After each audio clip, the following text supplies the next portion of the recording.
You ever have one of those moments where you look at the clock and you realize it's way later than you thought it was? I was fooling around playing Warzone with Leanne, and then I realized I had like 30 minutes to get food together and get in here. So I'm 15 minutes late and I'm still eating chicken. So bear with me on that. I'm looking at stuff, making sure I've got all the things. I think I do. Let me grab Discord because I want it. Put the game over here. Every time though, right? Every time I start the game, we gotta hear from Joey. Oh, remember my controls. That's awesome. Should we? We got what, 6 badges? 5 badges? 6 badges? Final 2 gems. Whoop.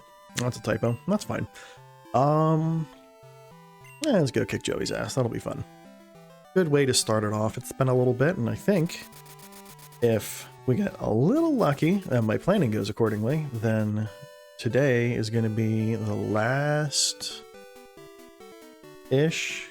hopefully the last crystal version day. So we'll do that. We'll fight, who do we got? Blaine, blue, and then red, which I hope is a win.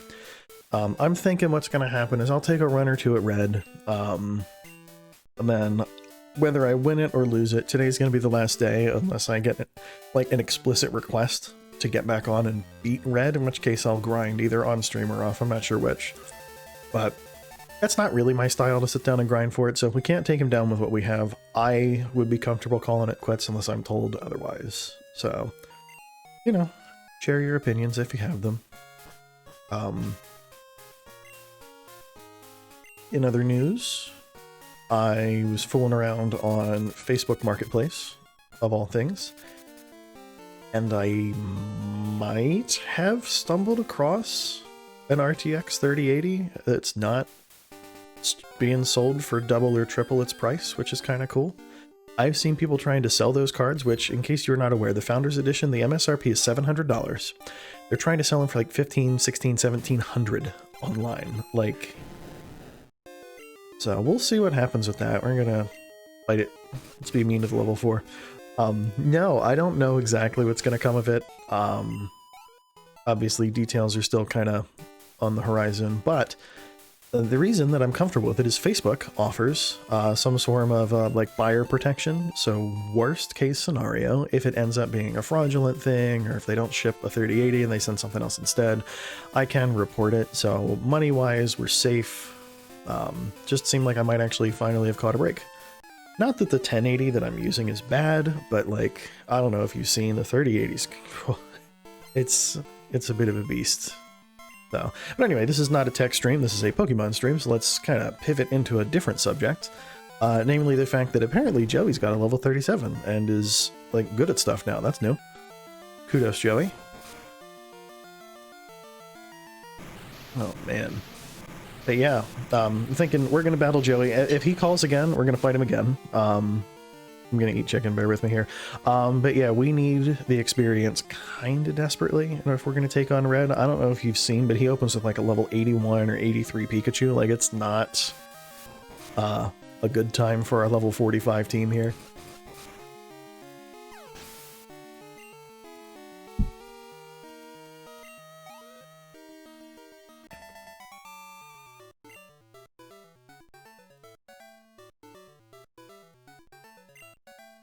Tasty. It's marinated in Italian dressing, so you know it's good.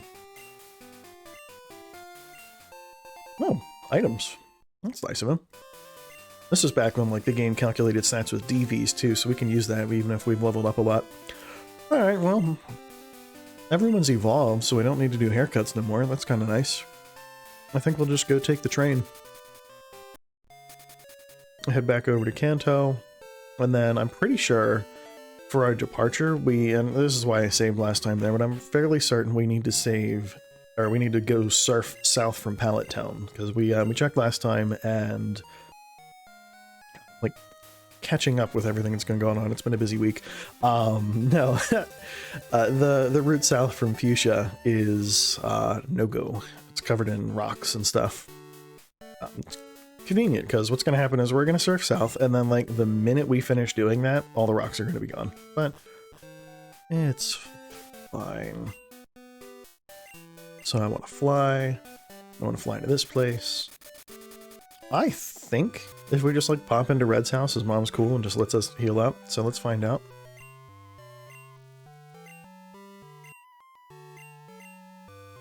Maybe I'm wrong.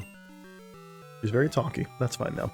Honestly, I don't think we need to heal up. Satan's got enough health to get us to where we're going. I mean, it's a water route. Nothing's going to hit him that hard. The only annoying thing is the number of encounters we're probably going to get. Alright, so there's a swimmer. Come on, seriously? There we go.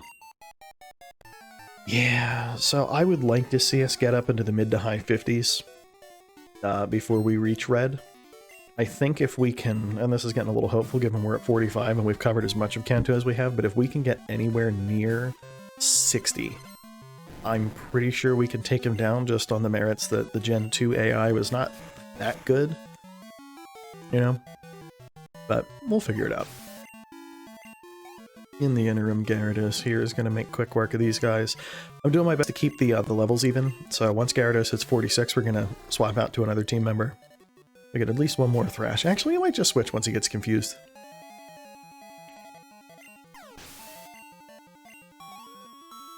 Cool. I changed my mind. We're just going to keep it. Oh, we get a third turn of Thrash. Totally worth it. I appreciate the fact that in the newer games it actually tells you when you get confused instead of just being like, ah, you should know, right? Dugong. Yeah, that's going to be a switch. Jeez, you know what? We haven't used Crip a whole lot. I mean, we did for a while, and then we didn't. And then he evolved, and now he's like cool and stuff. We get the leftovers recovery on the switch in. That's what's up. That's kind of a pain, because that's going to lower our attack, and Crip's all physical. But I think, because we're like double their level-ish... Okay, that's not as much as I was hoping for. Let's see that famous bulk that Umbreon's supposed to have, though. Yeah, that's not a whole lot. I mean, once again, giant level advantage, but still. That's a lot.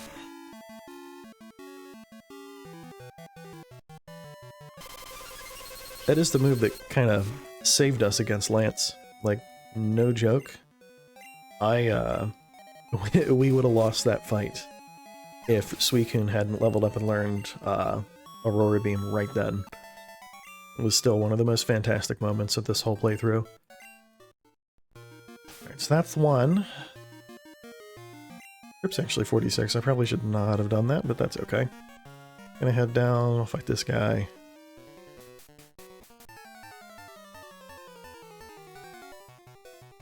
I'm excited though.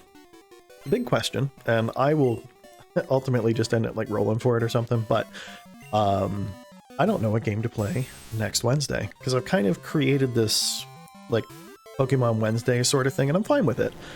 But I'm realizing that I don't have a plan for once Crystal's done. Like, there's a lot of Pokemon games. It's not like I don't have options. It's more like I don't know what'll be fun and interesting. You know what I mean? Like, I didn't use emulator speed up at all, so it is tempting to just go ahead and pick something else. Like, I know DS games, in spite of the fact that, like, Diamond version, for example, is like 13 and a half years old. I don't like that.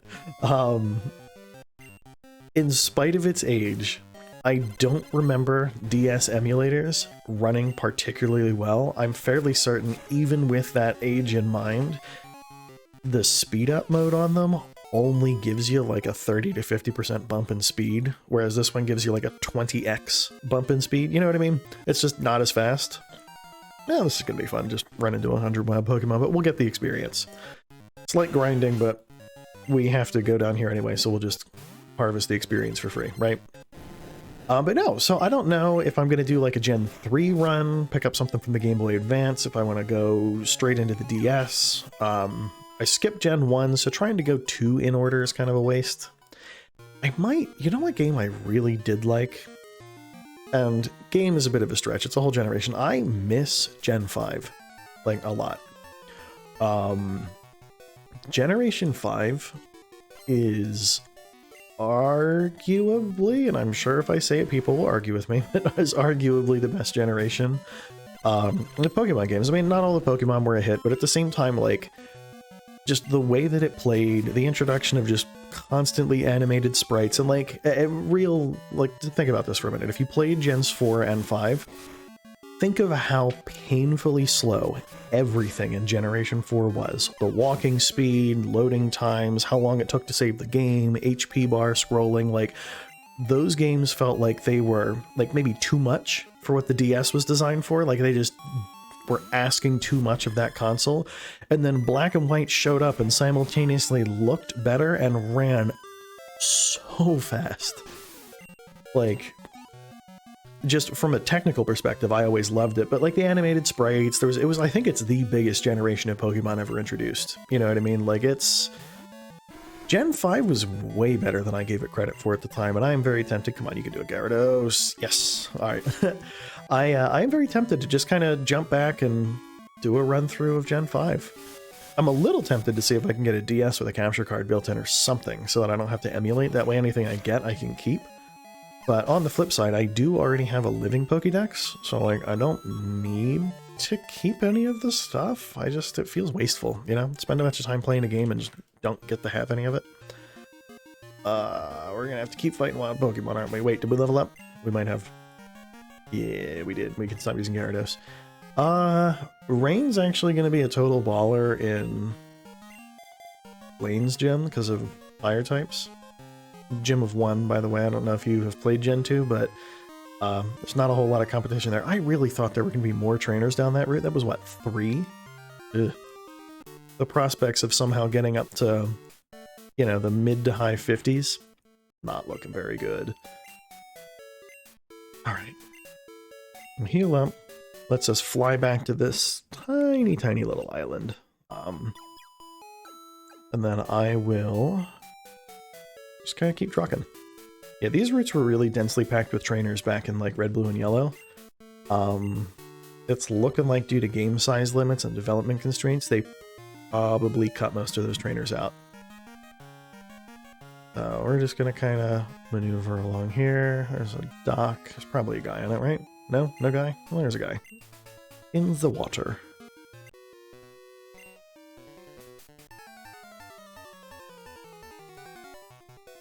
Who did we put up front?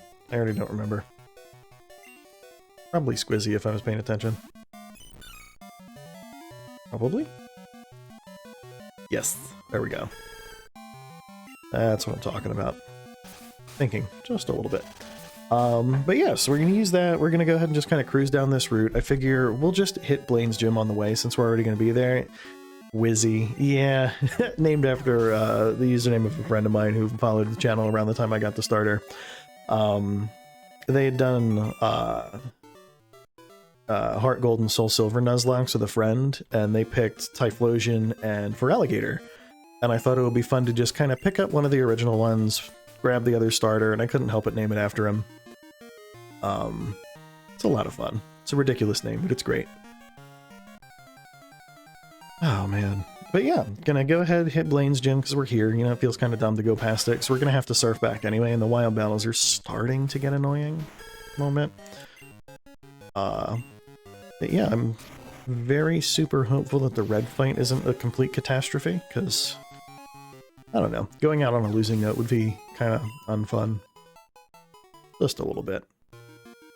And I don't want it to turn into item spam, you know what I mean? That's the other big thing, is like, I enjoy, the games, but it feels kind of cheap if you spend half the fight just throwing healing items at your Pokemon. Like, obviously, this is not a challenge run, so I could, but like, just doesn't feel right. Alright, so, any luck, that's the last wild Pokemon? Yeah, there we go. And this is Blaine's Gym of 1, very nice. Let me go ahead and switch. We're just going to let Rain handle it, because I don't know if you've heard, but water types have a small advantage over fire types. I always felt a little bad for him. His gym gets buried by a volcano, and his thought is, I'll just go hang out on an island, it's fine. Just in this little cave. I was also really bummed that the Sea Foam Islands weren't more expansive in these ones. Like, it's not like it's a favorite area of my game, but it just felt like they'd kind of taken a hacksaw to certain areas of the region. But we're just going to cruise on through this fight here. We got Rain, taking out the fire types, as the name would imply. Alright, so he's level 46. In the interest of kind of evenly distributing experience, let's see what else he's got. Do we have anything that I feel like putting up against that? I have Steve here, my Arcanine, go ahead and throw a takedown on it. That should do healthy damage. Takedown. Yes, there we go. The good news is the whole under-leveled thing I was going through for a tiny little bit seems to be gone, because we're the same level now. So that's good. I wasn't a huge fan of that. I mean, obviously we're going to reach red and that's not going to be the case anymore. I don't think we're hacking on 25, 30 levels before we get there, but yeah, we'll see what happens.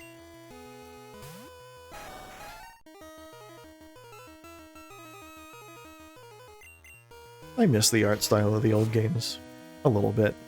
Like, don't get me wrong, the new games look fantastic, but that didn't do much, did it?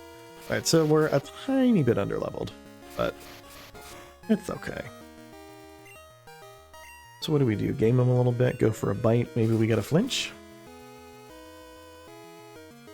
Yeah, and then we'll hit him with a takedown, and that should put the difference in that we need to win it. It's cool. Alright, well, that was maybe a little anticlimactic. It's okay, though, as long as we're having fun, right? The goal is to give me plenty of time to figure out what to do about red. So, because I'm anticipating, in spite of the fact that, like, I know what's coming, and, like, I've been playing Gen 2 since, I don't know, when did Gen 2 come out? Throw Ring back here, put Squizzy back up front, we got another water route ahead of us. But no, so lots of experience with Gen 2. Are any trainers around this edge of the thing? No, doesn't look like it. I still just, I don't know. The difficulty increase from like all of the other parts of the game to when you fight red is, it's abrupt and it's substantial. You know, dude, it's not like when you go and you fight like the last gym and they've got like level 35-ish Pokemon in Gen 2 and then like the Pokemon League's up to like 45 going on 50. Like that's a big jump, but we're talking like fighting a gym trainer who's like highest Pokemon's like a level 55, and then the opening Pokemon for red is like 30 levels higher than that almost. Like it's a huge increase. So we'll see. I am excited for it, even though it sounds like I'm complaining. I don't know. I don't know that I'm fully prepared to handle it. Also, as mentioned earlier, I'm still eating chicken.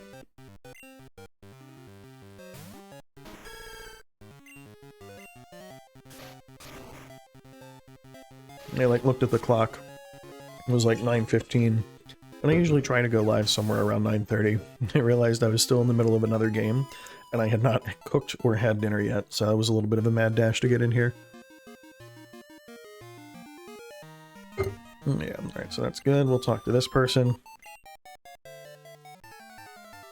It'll be good. So, then I'll have to chat with some people and see what they think about it, but another option that I have instead of just playing like another main series Pokemon game is I could go and get something like, I don't know if you've heard of Pokemon Insurgents, there's Pokemon Clover is one I saw. I don't really know a whole lot about it, but they had like dead legendaries, which was, I don't know, maybe needlessly edgy, but they look cool. They did a good job with the sprites. So, I don't know if I'm going to stick with official Nintendo games the whole time, or if I'm going to pivot into something a little different, but either way, it'll be a good time. Another, I guess it's just a ROM hack that I played was Crystal Clear, which takes place in the same region as Pokemon Crystal, but you can choose your starting region, and there's a bunch of different character sprites available. It's actually really neat. Lots of trainer customization. The game's open world, and all the gym trainers and gym leaders scale based on the number of badges you have, so you can pick wherever you want to start and scramble. So you can hit like I don't know, the 7th or 8th gym first, and then run over to Kanto, and then back to Johto, and you could be all over the place, which I really do appreciate. Open world games are fun. You know, I know they're not necessarily for everybody, but I think they're a lot of fun, and they... Is this another battle? Nah, he just wants to brag about the Rattata that he doesn't have anymore, by the way. We were just over there. It's Eradicate now. It's amusing that they didn't try and put in some sort of updated text for him after we know for a fact that change happened. But no, open world games, a lot of fun. Open world ROM hack for Pokemon, kind of neat, and they added in some nice convenience features. Like, of course, this is on an emulator. I don't even know if they make like a Game Boy Color with a capture card. Like, it's kind of a crazy request given how good emulators are these days. But it includes a guy called the Trade Back guy. So you can get Pokemon like Haunter and Kadabra, anything that's a trade evolution, and you can actually get that evolution in-game because you could talk to an NPC who will trade and then trade back, which triggers that evolution. So, something that I kind of wish could have been in a game like this. It actually makes me think I should have played like something like Crystal Clear instead of Crystal, I don't know, Normal Edition, but it doesn't matter. Let's see. I'm looking forward to any potential Diamond and Pearl remakes and or Sinnoh region revisits. I don't know if you guys are a fan of the more recent titles, but the idea of getting to go back to one of the more like classic regions at this point, I say classic, it's, you know, 10 years after the franchise made it to the US, but it's 14 years ago from right now, so I think that makes it classic enough. But I'm looking forward to it. You know, Sword and Shield were good enough, but I don't know, getting a retelling on the Switch would be a lot of fun. So the big question is, do I play through that just at the same kind of ridiculous, impatient pace that I play through all the other games that I pick up? Or do I save it and do a couple hours a week on stream and just drag it out over the course of like a month or two like I've done with this one? Anything like Sword and Shield, there's going to be like 1 million cutscenes, and you're going to end up being a couple hours into the game before you can even do anything, so we'll see. Might do 2. I have 2 profiles on my Switch, because, once again, I don't know if you guys have played any of the recent ones, but Sword and Shield, they introduced like legendaries as part of the DLC, but they did like branched evolutions and things where like you can get multiple forms, but you have to commit to one and then that's all you get for the save. But the way they did it is the DLC applies to the console, so I just made another profile and played through the game a second time, and then I was able to get everything. So it worked. So it's tempting to maybe like play through it like ridiculously fast on my main profile and then use that secondary profile for stream stuff. Ooh, 2 more trainers.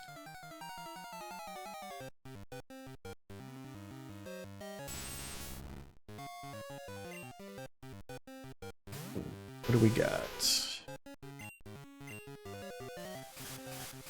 So, this is extraordinarily concerning that our team's not even to level 46 and we're pretty much done Kanto.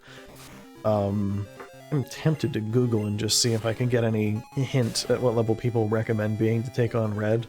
So that'll tell me if this even has like a chance in heck at going through.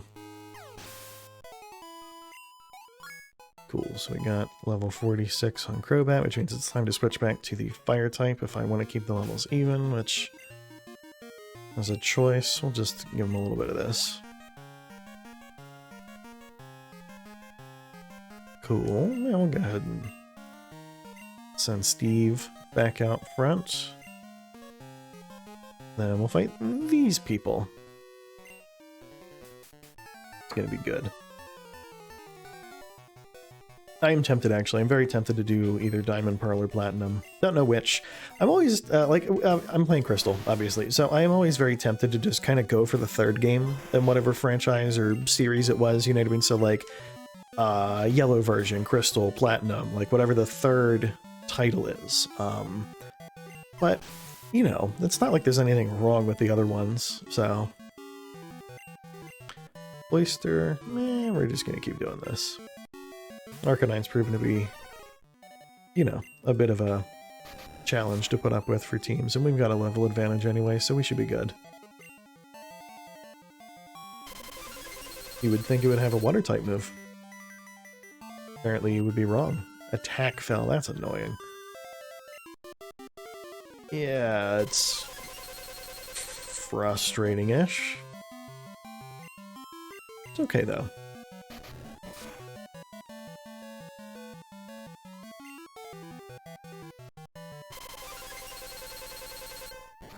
Seriously.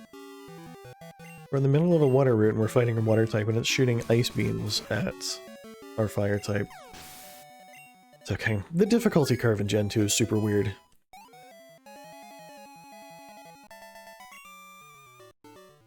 Swimmer Tucker. So I gotta find out if there's a way in Visual Boy Advance, the emulator I'm running, if I can just set it to run at a constant speed above the base rate. Like, can I just cap it and just have it always run at like 250%? As if we need to get into like a grinding sort of session, which I am a little concerned we're gonna need to. It would be nice if I could just crank the speed, mute the game, and just turn on some sort of like soundtrack or something like that in the background, you know? Just let us play and chat for a little bit and just mill around and get levels.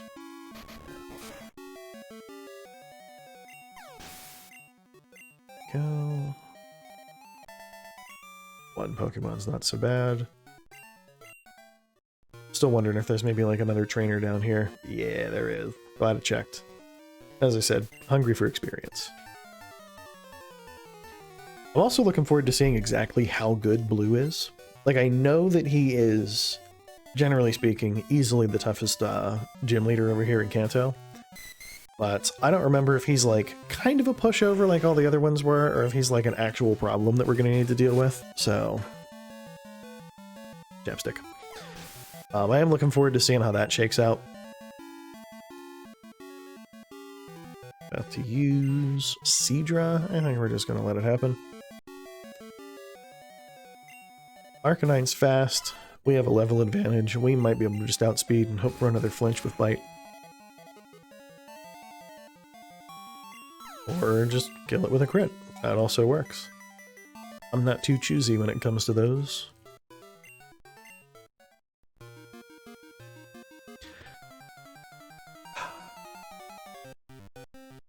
The wild battles are so painful.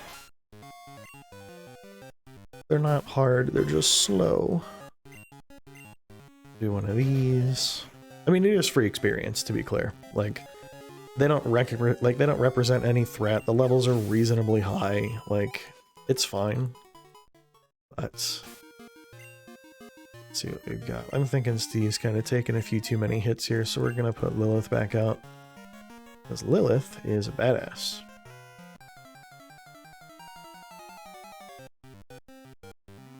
Seriously, I have not used a Crobat on a playthrough team before. Like, I knew it's good, and I knew people liked it, but this is the first time actually getting one, and lesson learned. I'm thinking on future games and future playthroughs that I do of any other thing like that, Crobat is going to be very much worth picking up. Oop. Wow, that felt like a really short route. Oh no. I mean, it's experience, which is nice. What do we got? Mother has Snapchatted me, but I will be checking on that later. On account of the fact that I don't really do Snapchat.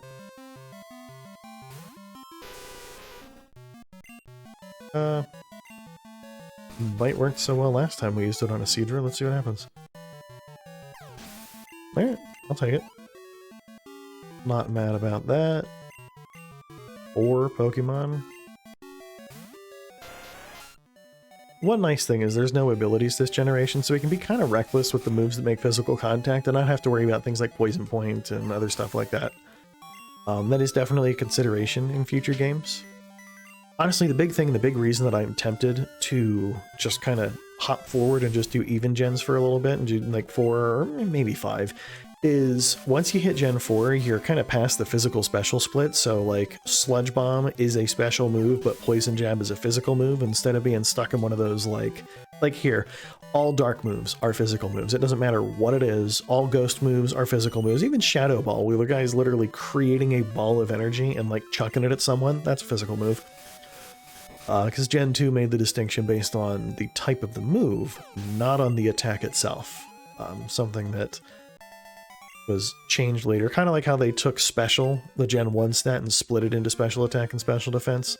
Dividing up those stats is, I'd argue, a good thing. It contributes to the game being a little bit more balanced. You know what I mean? Alakazam, the reason Alakazam was so like absurdly good in Gen 1, I mean, in part because the Psychic type just was a little bit much in Gen 1, but in another part, like I mean, you might remember, Gen 1 and Gen 2, Alakazam could learn the elemental punches, so you can have him learn Fire Punch, Ice Punch, and Thunder Punch. They added a move tutor in one of the later games that lets him do it, but it's a terrible choice because his physical attack is garbage. However, his special attack is excellent, and in the earlier generations, Fire, Electric, and Ice were all special types. So you could have this Alakazam with phenomenal type coverage that took advantage of his behemoth special stat. Like, it was just ridiculous. I also love the fact that we can fly on Crobat. But yeah, so it's tempting to pick a more recent game just because some of that kind of just like, for no good reason, just off-balance crap is sorted out. Like, it's not that they're perfect, but it's not as bad as Gens 1 and 2, you know what I mean? Something, volcano. Honestly, dude, the magma's dried. People are back at the Pokemon Center. I'm thinking it's been like this for a bit. You can probably let it sit for a few. Come fight me.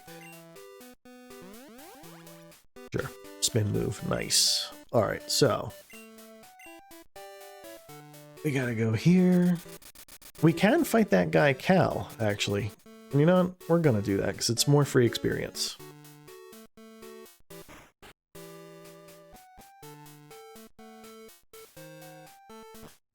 Yeah, the Pokemon Trainer House.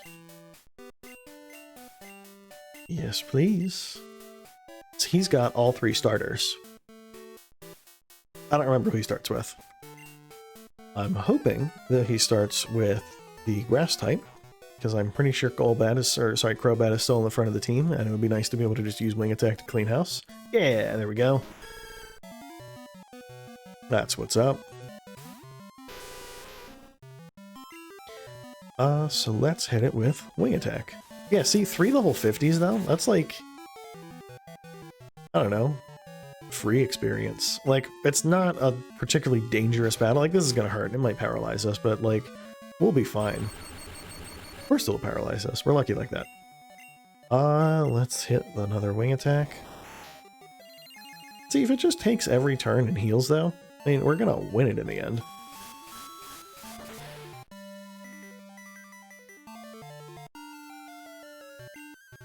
One more. See, now, if we don't get paralyzed, it's done. If we do get paralyzed, well, of course it is. So, cool. A little bit of luck there. I'll take it. That's going to get Crobat more or less where we're going. Yeah, 47. See, that's good. I'll take 47. Typhlosion. Yeah, we're going to be switching on that one. I'm gonna have Evsaden take it on. Rain is the Suicune that we caught back around like the 6th or 7th gym. I am very happy to have it, but it still feels like faintly unfair to use it too much. You know, the title legendary of the game is always strong, and I know Suicune's not as bad as like Ho-Oh or Lugia, but still. Honestly, I'm kind of wondering if we're gonna need to go get Lugia. Like, I don't want to, and I already burned my Master Ball on nothing because I didn't need it, but at the same time, catching a level 70 with that much bulk might prove to be very helpful against Red, so we'll see where that takes us. There we go, Typhlosion's down, making good progress. We got a Feraligatr left, it's time for Squizzy again. Because of Razor Leaf.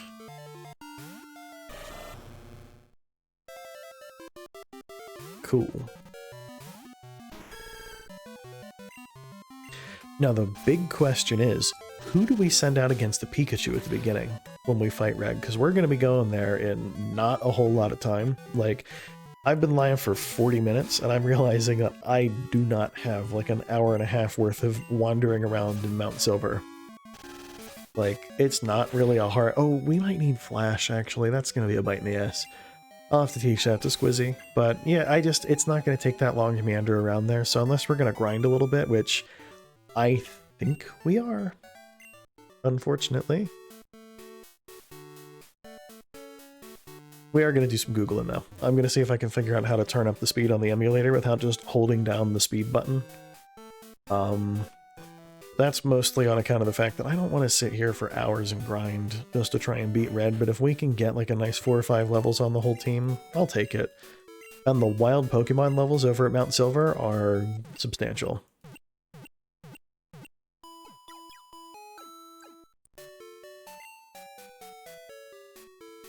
Cool, all healed up.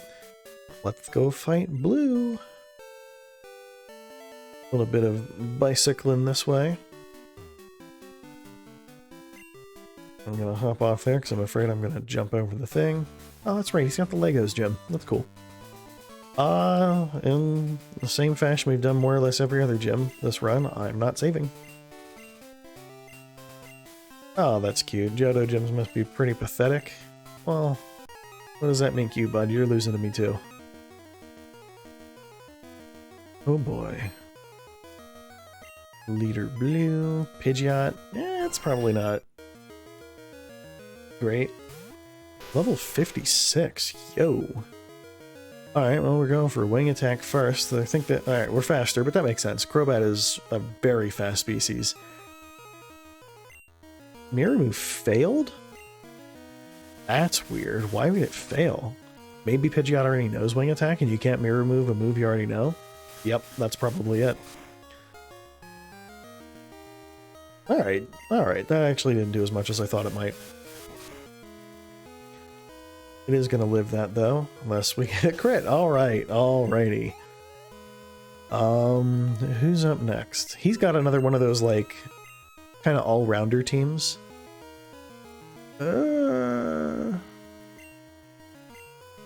This seems like an unfair matchup. Alakazam, even after the special split, where it turned into special attack and special defense, is still a problem. On the flip side, if it can't hit us with Psychic, I don't know what it's going to do. Like, it can put up Reflect and it can be annoying, but I don't think it's really going to get much else done. And he can even disable Bite, because we have Shadow Ball. Alakazam is one of the couple of Pokemon we're actually outfitted to deal with. That's annoying. Wow, that does a lot, too. Kicks the crap out of Synthesis anyway, right? Alright. Is he seriously just going to sit here and recover for 15 minutes? I think in Gen 2 enemies at least had power points, so it's entirely possible that he'll run out, but... You know what we're going to do? Eventually Toxic will catch up with him.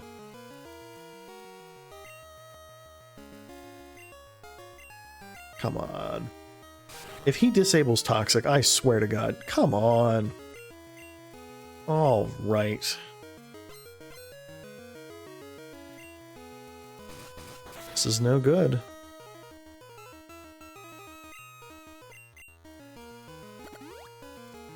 We will eventually run him out of... Here's the thing. Switching to someone else, it's not like we're going to do substantially more damage. What we're going to do is make ourselves vulnerable to a very hard-hitting Psychic. That's still disabled. By the time it's not disabled anymore, he's going to be out of recover power points.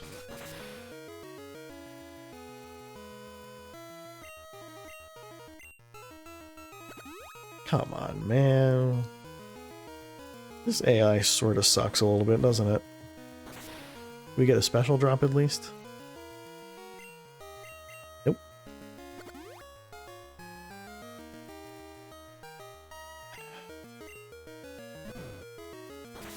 He's more or less out of recovers anyway, but just in case.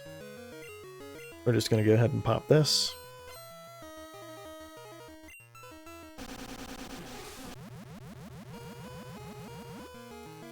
cool. Alright, so the fact that he can't apparently damage us is going to be the thing that wins it for us here. That's okay, though.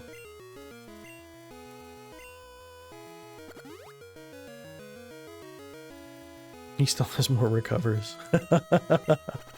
Of course he does.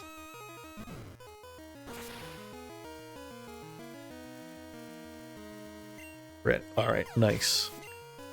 Oh, that concludes the annoying portion of the fight, or at least I hope it does. If it gets worse from here, I'm going to be a little upset. Rhydon? We're going to go Rain, just because I don't want to catch a stray rock slide and have Avsaden get knocked out. We might need him later.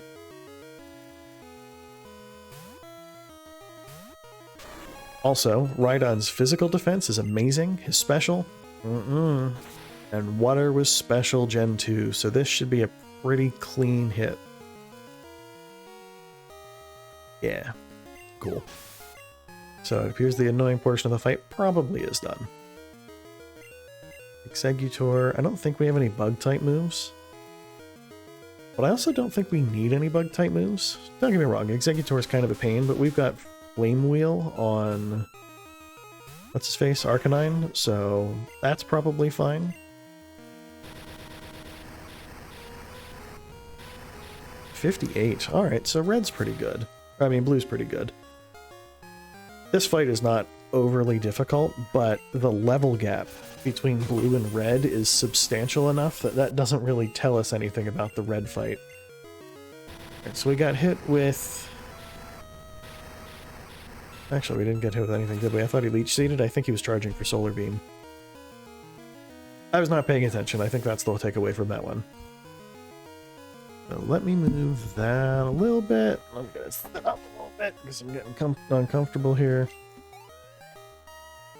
2 more Pokemon left. Gyarados being one of them? Yeah. We'll switch for a Gyarados. You know what? We're going to have Crippled take it on. Gyarados is, like, scary, but Crippled is so bulky. We can afford to just take the lazy way out. Alright, that's gonna be a pain, but at the same time, like, so is this.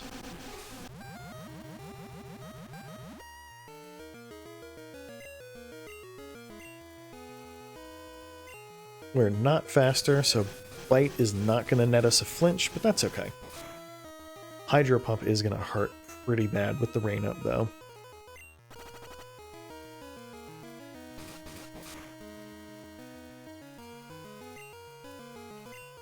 I'm gonna bet on him missing, though I recognize that's probably not a smart choice. Yeah, it's okay. We did it. Bigger hit from Poison.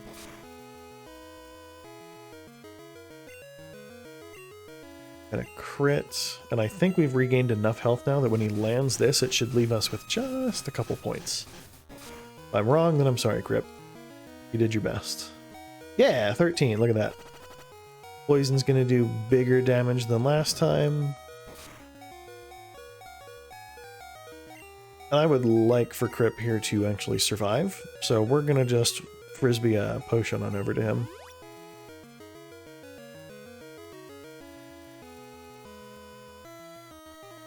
Neat. Come on. It's okay when I do it, you're not supposed to. We should look up how many healing items Red has. Oh, man. So we're gonna go ahead and pop another Toxic.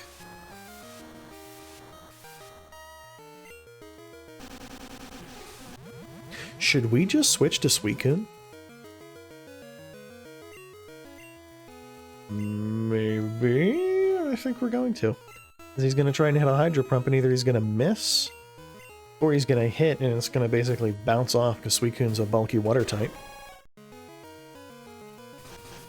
Yeah, so this is with rain, so it's gonna be doing double damage, but not very effective, so basically neutral damage. Yeah, that's not so bad.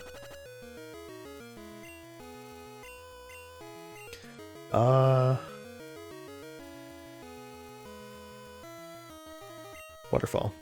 Waterfall's the play. Twister might do more damage in a rainstorm too, if I remember correctly. Doesn't look like it did though.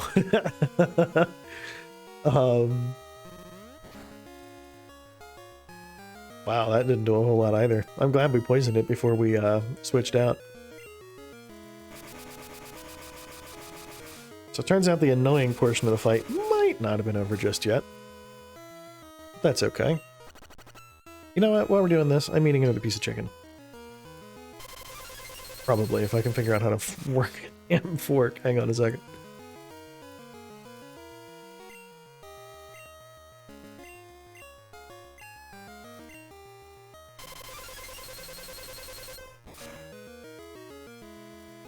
Delicious.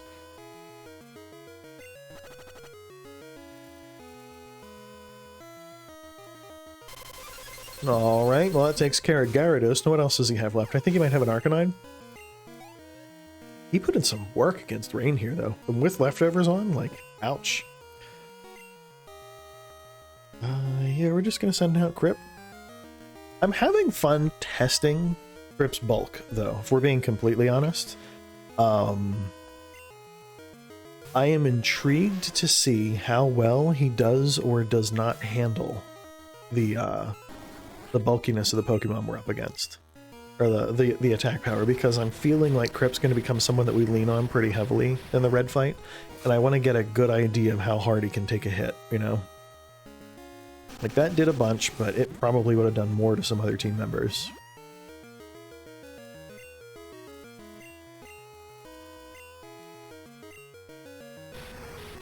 Flamethrower hits so hard. It's a shame we can't learn something like Recover, you know?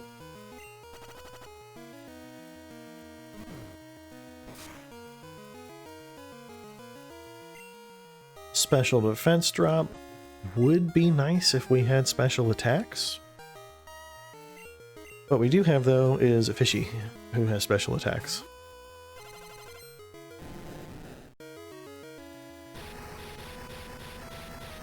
Yeah, Gyarados' performance is not exactly impressive, only because he knows a couple good water moves, but water in this gen was special, and Gyarados' attack is physical, or at least his good stat is.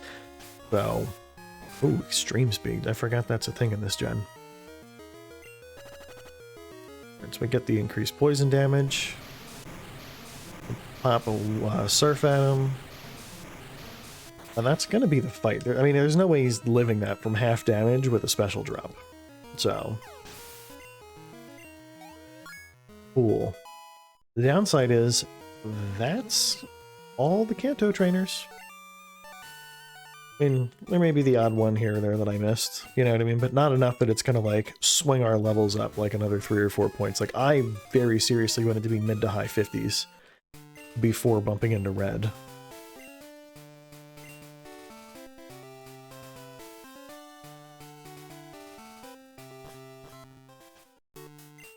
So we're just gonna fly, because walking sounds like a pain. Professor Oak is gonna give us the pass to go to Mount Silver. I think what we're gonna do is heal up. Maybe, I don't think we're gonna buy any other items. If we run into trouble, we can fly back. Talk to me, Oak. What do you got for me?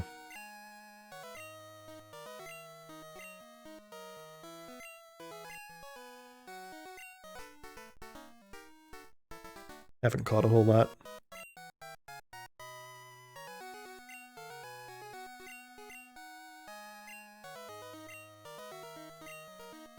Is this event not tripping?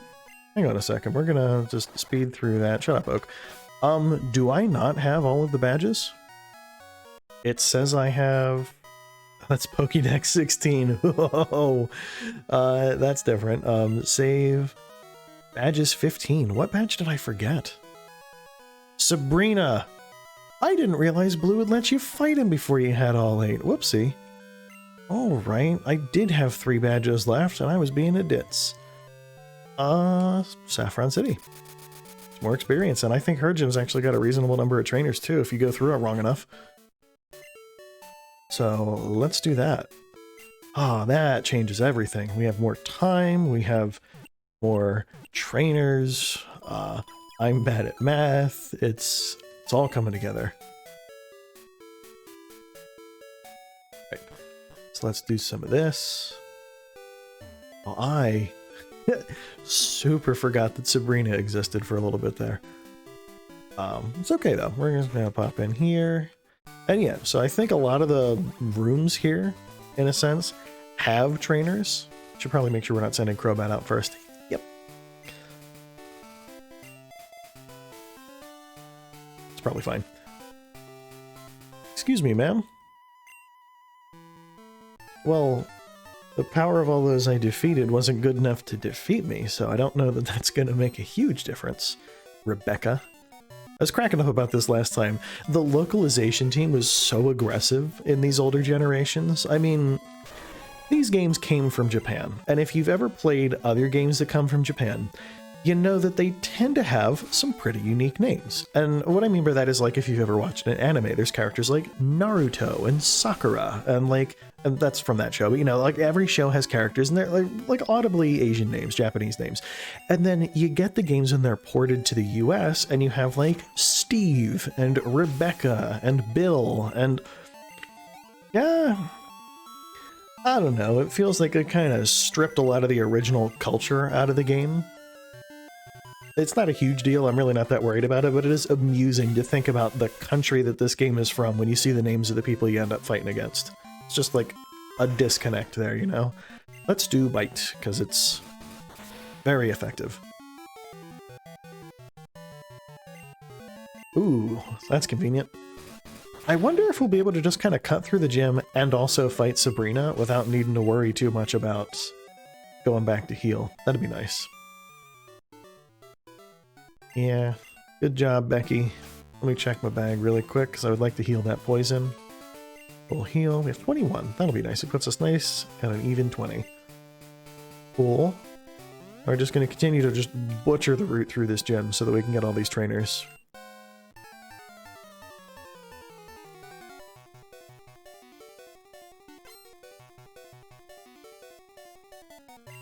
All right.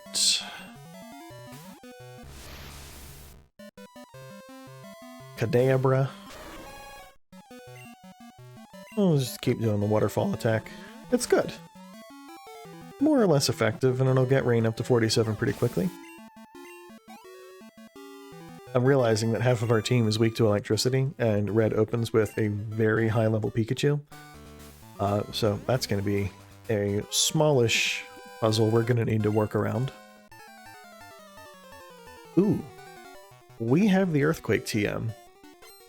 I would like it on Gyarados, but for seemingly obvious reasons, that's not going to help us with Pikachu, because it will be faster and very capable of just knocking Gyarados out in a single hit. Yeah, we're just going to keep using Waterfall. It works. Downside is a lot of the... You're going to make me keep beating you up with the one move that I know is going to work? Sure. That's the one big downside is, I don't know. Waterfall is a good move. A lot of the water moves that we're using here are good. Yeah, we're going to switch because I don't want to waterfall into that. Steve's got it. But Psychics just have notoriously high special attack and special defense, so like, just their bulk is making these fights a little bit more painful than I feel like they need to be. We could have gone for Flame Wheel. We didn't go for it, though. We didn't need to go for it. Alright. I'll take it. 47. Execute. Yeah, no, we're not going to switch. I know that we're trying to keep the levels even, but we already know that Biter's here is going to take care of it, so... Godspeed. Neat. Alright. So that's done. It's experience for the team. See you, Psychic Jared. That's my brother's name. That's funny. Which way did we come from? Nope, the other way, which means we're good. Oh, Crips of 46? Yeah, move these guys around a smidge. There we go. I really think that the play is to try and get everyone close to 55 before we fight Red. I am tempted, actually, to look up his team. When I say tempted, I mean I'm doing it, so bear with me.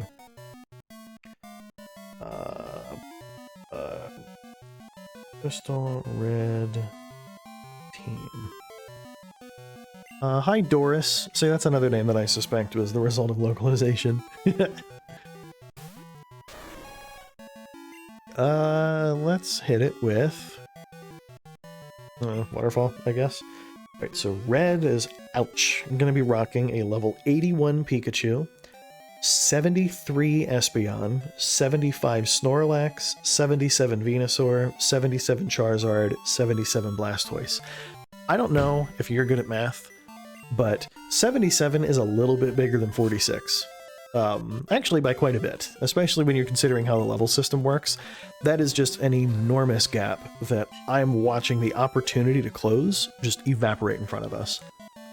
Like, there's just not enough trainers left to get us there.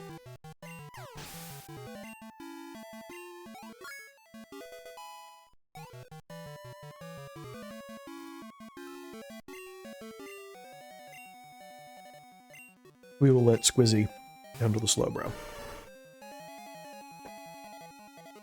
I'm sitting up because it's getting uncomfortable sitting the way that I was.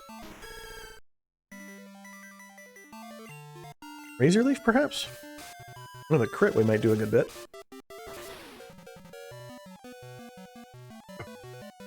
Every time I get a little bit on my beard.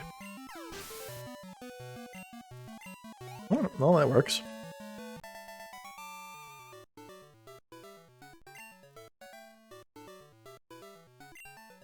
Cool. This way. That's kind of boring. There's nobody there. Seriously? There are not as many trainers as I had thought there were? I know that eventually if we just walk left and right, it'll get us where we're going. She's got 4 trainers, 3 trainers. Are you out of your mind? Come on.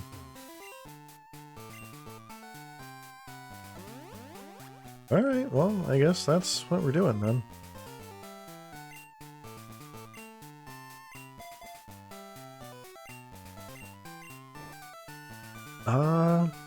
Let's just take a run at her. I'm not going to feel like going and healing up after that kind of underwhelming gym presence. I do like the Kanto gym leader music, though.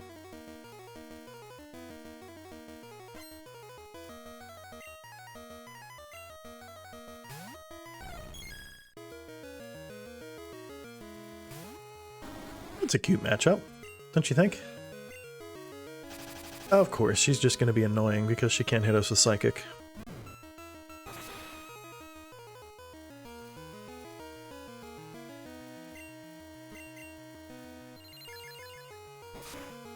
Seems good-ish. Seems annoying. I'll give her that much. Ooh, we've been live for like an hour now. Check that out. The goal is always to be on until at least 11:30. And thanks to me totally forgetting about Sabrina's gym for a minute, we might actually get there. Come on, stop wasting my time with the sand attacks.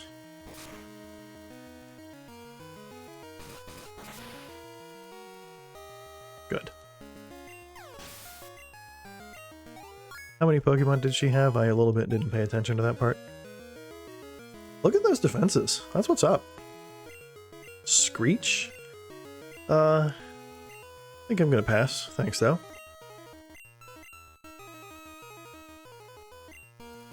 Kazam.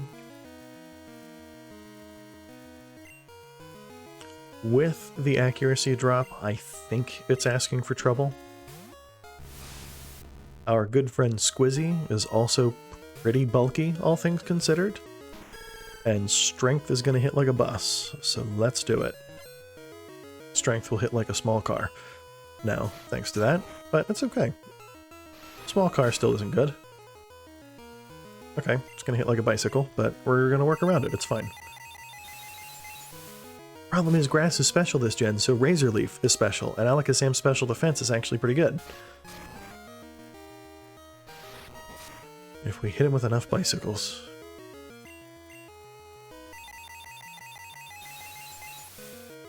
Don't like that.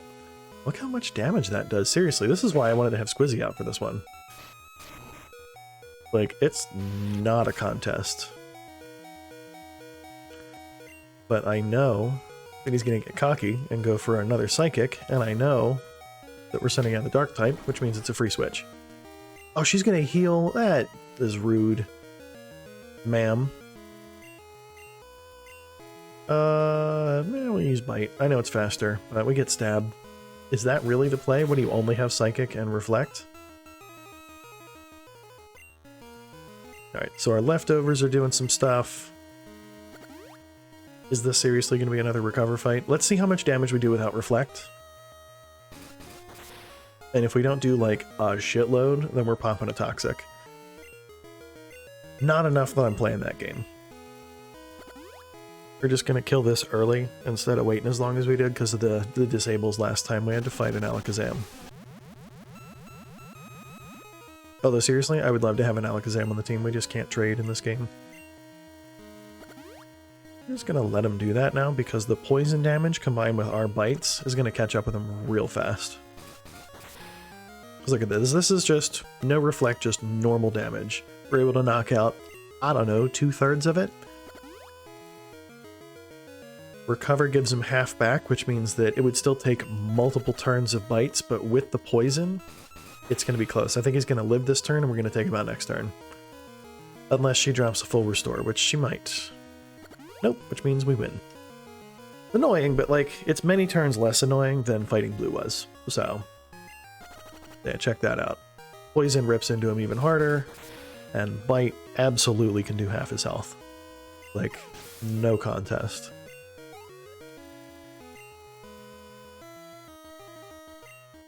Mr. Mime.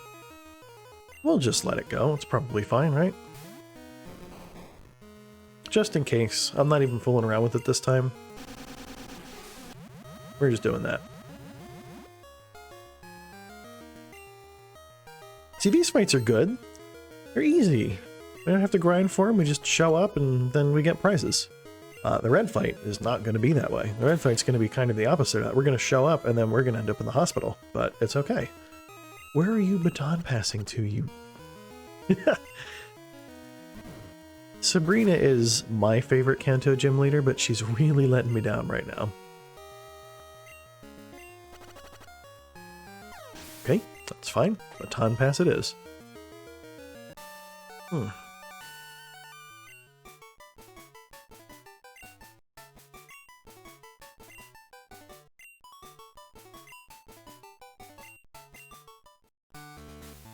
Alright, got the Marsh badge. Which means we did all the gyms pretty much in order. I did 3, 1, 2, 4, 5, 7, 8, 6. I'm good at counting, I promise. There we go. Made it out of the gym. Let's go talk to Oak. Lilith, if you would be so kind. You know what? Oh, there we are. That's how fast it is. When I was talking about how the DS emulators aren't as fast as this one, like, we just did a quick 20x speed up for just a blip to get me where I was going, so we didn't have to watch the fly animation. That's not an option in the DS games. They're just a little too slow. Seriously, we're gonna make fun of me for the Pokédex again? Come on.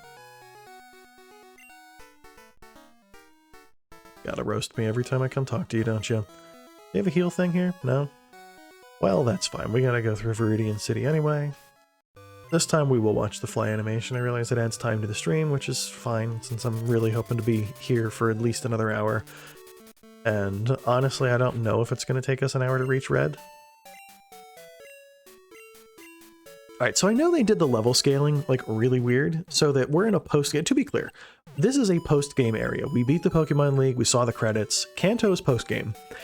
And the Pokemon that are on either side of this town are like level 3s and 4s. So we'll see what they did in terms of items in the shop. I better be able to buy something more than just potions. Okay, cool.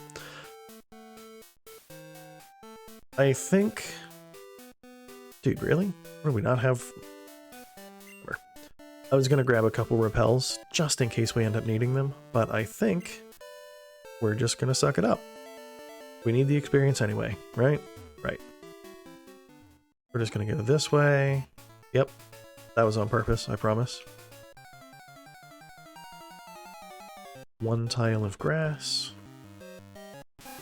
The only neat thing is I'm pretty sure even in the grass up at Mount Silver, since we're back in Johto, I'm pretty sure we have a chance to run into to Raikou and Entei, so maybe we'll do that. We'll see. That chicken is so damn good.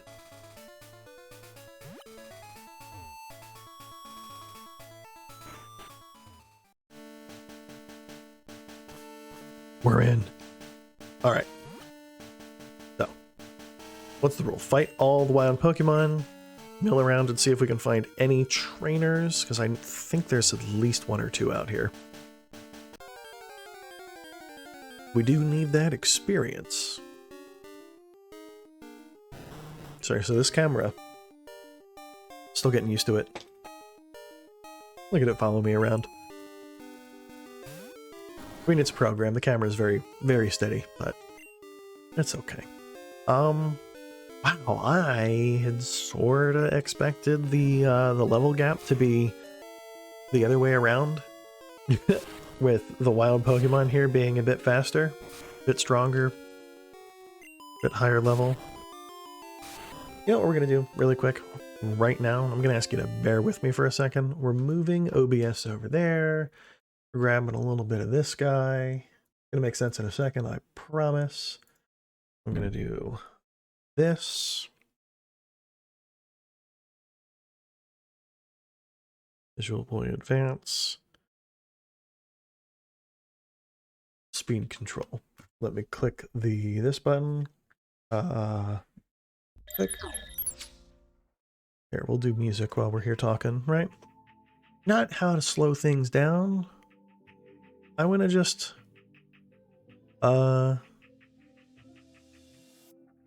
at 2x speed. Can I just make it run faster? Let's grab the emulator too. You're gonna probably hear some music from the game. Just, ooh, that's kind of loud, isn't it? No, it's not that bad. Options. Oh, there's a throttle. Let's try it. Sounds faster. It also sounds kind of awful, but yeah, I guess we don't need to Google it. Check that out. All right, then let me do a little bit of this action. Click. There's the game. Yeah, check this out. Watch. I'm gonna do, hang on, this. We agree that sounds faster, if not maybe a little unpleasant. I'm thinking the name of the game here is other throttle 200. No, we'll do 300%. But then the other thing, I think we can also all agree that that does not sound very nice. We're going to open sound settings.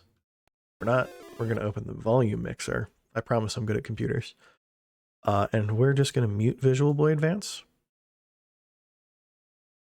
And then for now, I'm going to add some music.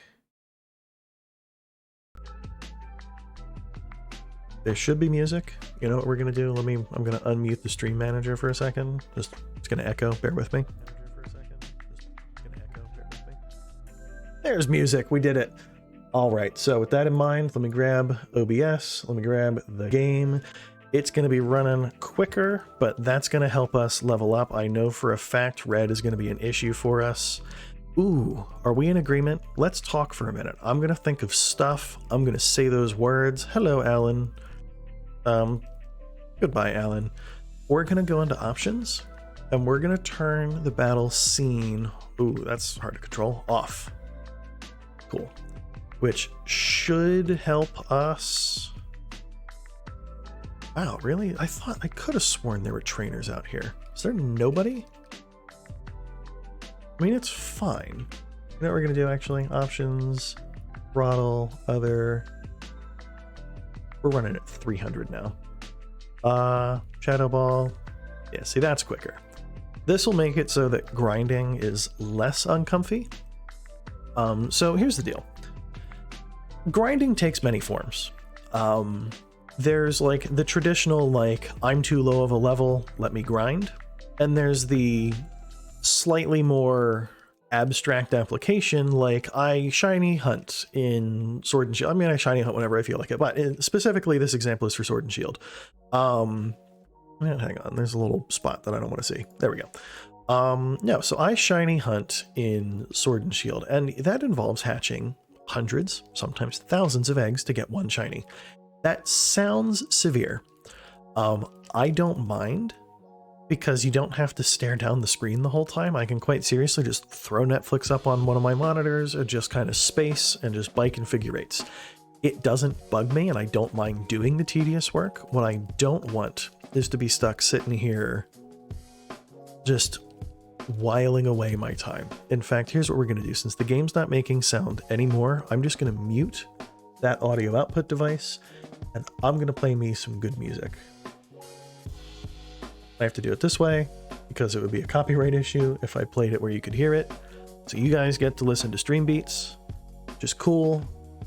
I get to listen to whatever the heck this is. Whatever it is that's going over here where I can see it. And we got the game. So this should be fine. If I could get to like... Let's start by getting the team to 50 and just see how bad it hurts, right?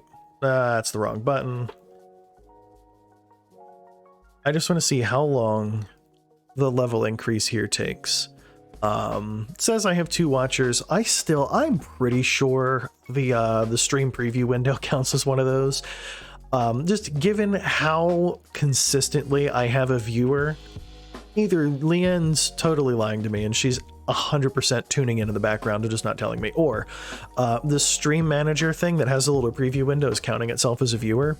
Either way, if anybody is watching and has any opinions on what we should chat about, any questions, I know a bunch of stuff about a bunch of stuff. I'm not like a know-it-all kind of person, but like I'm a computer enthusiast. I've been playing Pokemon for 20-something years. I am a huge fan, and if you would like any input from me, if you have any questions, you want to talk about like any, like, you know, shiny hunting, building a living dex, just differences between games, what PC parts you should pick out, I mean, throw some messages up. I'll chat. Otherwise, this is just going to be music times and battling times until the level numbers get big enough that I like what I see. And then we'll go from there. I want to go in that house. I don't know what's in there. I think I kind of know what's in there, but I went in. So we're going to throw this. That did good damage. We'll throw some of this. And I think, honestly, inside the cave, we might have higher levels. So let's go. And we're just going to keep... Nope. Meant to hit bite. Didn't hit bite. Fortunately, the leftovers are, like, totally boss for us. Yep. There we go. This seems like it's going to be super reasonable and fun. In fact, we're going to start going way faster. Cool. Because we're abusing the speed, we can do whatever we want, right? Let's do some biting. We should probably switch to someone who's not paralyzed. What do you guys think? I'm thinking yes. In fact, I'm doing it because it's my stream and I do what I want. We're going to do it after this fight, though. I don't want to swap mid-battle. There we go. Good job, Crip. I knew you could do stuff. Let's switch you. Actually, yeah, your level's pretty good. Let's see how Squizzy handles some of this stuff. We're going to go back to that Pokemon Center and work on just kind of saving, getting healed up, and then I might stick my head into the cave and just see what happens. Supersonic's annoying, but ultimately not a problem. Wing attacks, maybe a little bit of a problem. Yeah, there we go. I was hoping we'd run into more Poliwhirls. There were a couple of them around earlier, and then now there aren't. Grass type's an easy enough opponent, I guess. Mega Drain? Come on, bro. I'm a grass type too. You gotta know better than that. You gotta. So, alright, you know what? I'm gonna start talking about some stuff. If you want me to shut up and talk about something else, give me an idea. But here's the deal. I don't know if you guys have seen exactly what makes NVIDIA's RTX 30 series cards so special, but they are monstrous. I want them for 2 reasons. The card I have now is a 1080, which was a top of the line. Well, it was top of the line like 5 years ago, and then they released the 1080 Ti, and then it wasn't top of the line anymore. What do we got? TM47? Sure. I will look at what that is later. I kind of don't care. No, so the 1080 is a beast of a card. To be clear, I still use it today, and I'm still ripping it with plenty of frames per second in most of my games, but there's a couple areas that it lacks. Sometimes In Warzone, which I played last Friday, the frame rate is just kind of unpleasantly low. Like, I want it over 100. I'm not like whiny if it's less than 240 or anything like that, but over 100 is kind of important to me. I tend to dip between like 50 and 120, which isn't very good for what I want. You know what I mean? Like, it's fine, and it will continue to be fine until I get my hands on a 3080, but I am... Oh yeah, we were going to go into the cave. I promise I'm paying attention.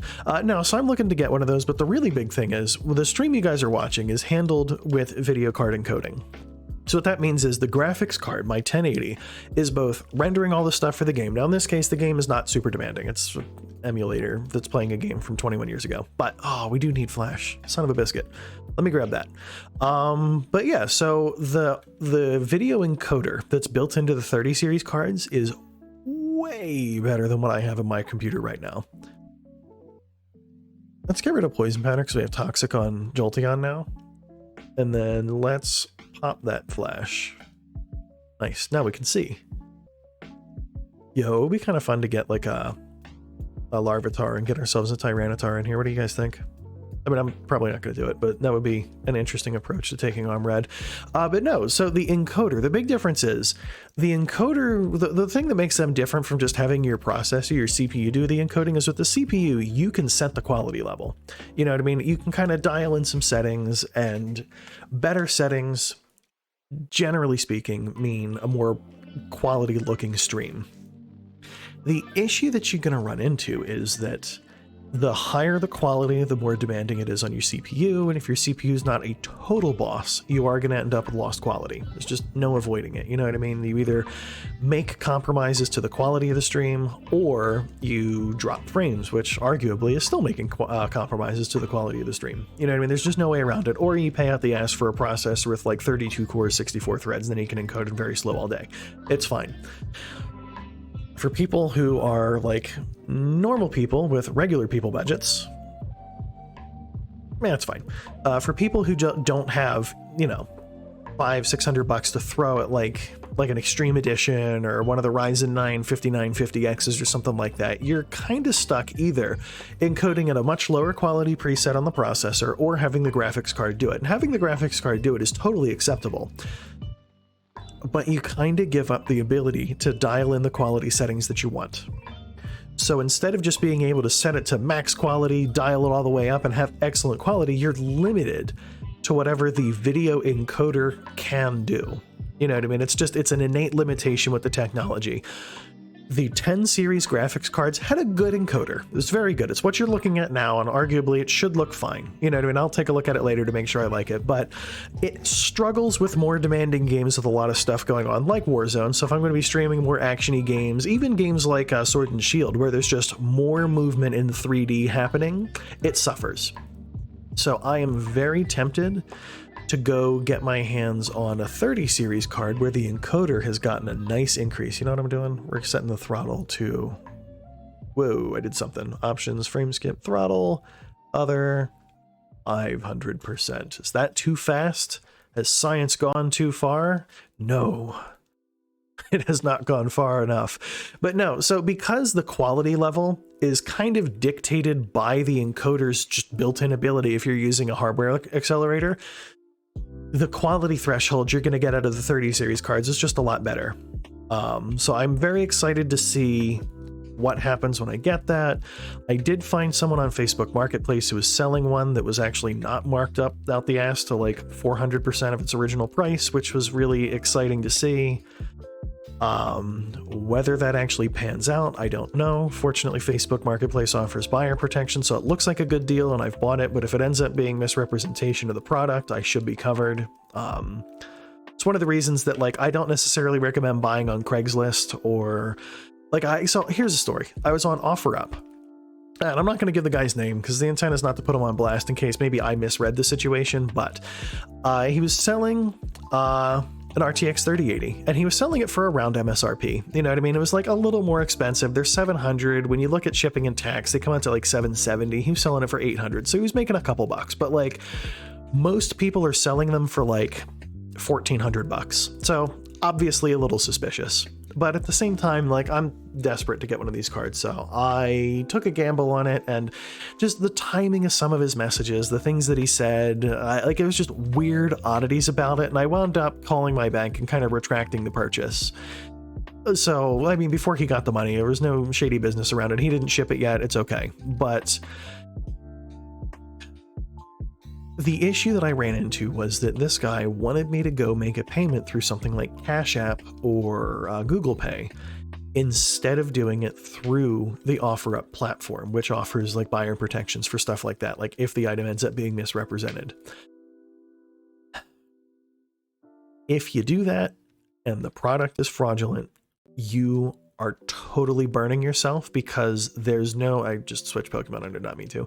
There's no way for you to contact OfferUp and go, hey, I circumvented your system and didn't pay the buyer fees that you're supposed to by buying through your system, and this guy screwed me. Can you help me out? The answer is no. You skipped their platform, you skipped their protections. Those buyer fees and seller fees that you hear about, those goes towards covering risk like that. So if a client screws you over, OfferUp can cover you on the cost of the item while they work on getting the money back from the fraudulent seller. So this going through Facebook, and I read over their buyer protection rules, and the rules, to summarize them: if the item that you receive is not what was described in the listing, or if it's damaged in shipping, or, you know, if it was not an authorized purchase or whatever, they will help you out by trying to get your money back, and they'll work, you know what I mean? So you have buyer protections. Obviously, read the terms for yourself. I'm not telling you to go buy stuff on there, but I would rather buy something on platform and just deal with it that way, and maybe even involve Facebook and pay those fees, rather than gamble that it's going to be fine when, you know, end up getting screwed over. That's a big deal to me. Like, if I'm spending hundreds of dollars on a computer part, I'm going to be very mad if I get scammed. I don't think that's an unfair opinion to have, you know? Like, I don't think anyone wants to get scammed. All right, so what do we got? Neat. I was pretty sure we were going to get KO'd there. And every time we went into a rock type, I'm happy to see it, because Razor Leaf makes quick work of rock types. There's an Ultra Ball, not that we need it. We don't really do catching.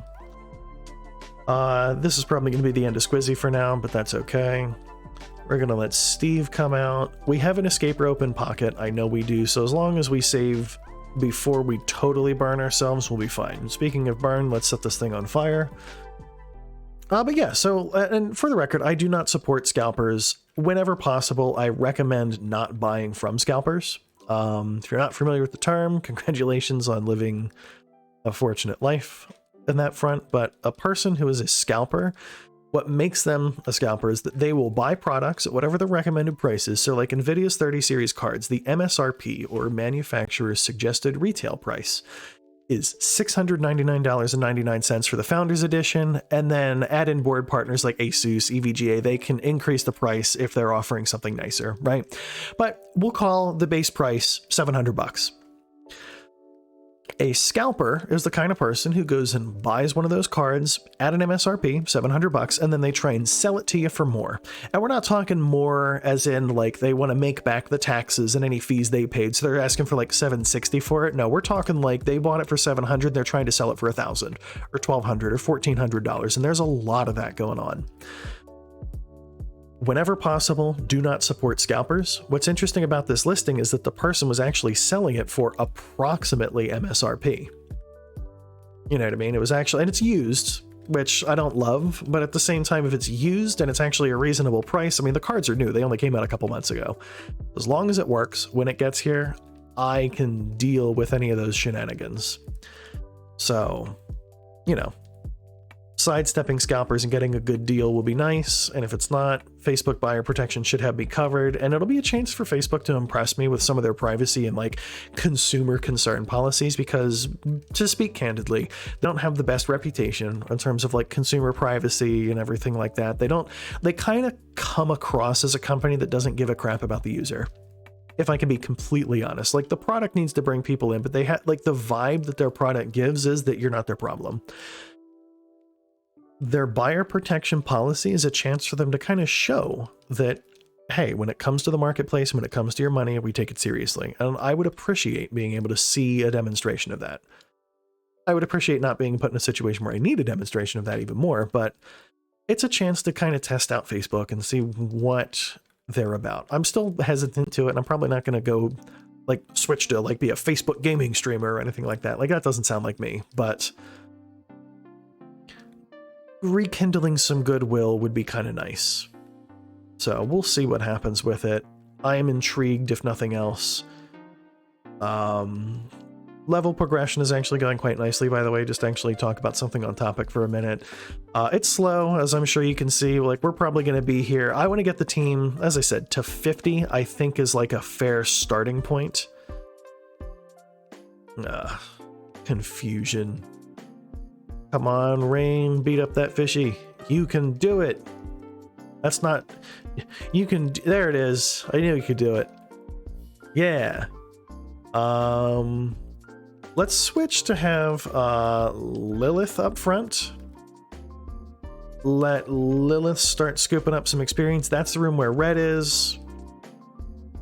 Wing Attack's going to put in some good work here. Let's see. Is anything stronger up here? Ooh, 49 is pretty good. 49's higher than what we were seeing before, so let me just do a little bit more of this action. 53? Yo, this is the room where we're doing our grinding from now on. Look at that. That's awesome. Another 53. All right, it's not a fluke. That's a consistently reachable level, it seems. Come on, Lilith, you can do it. Yeah. 48. Sticking with the keep levels even if possible play.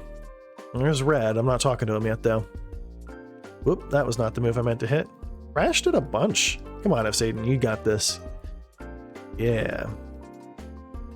Alright, now you're gonna thrash. The fact that these aren't trainers means they're all single fights as well, which is actually kind of nice. 51. We're already confused. Let's just lean into it with Thrash. Come on, seriously? There we go.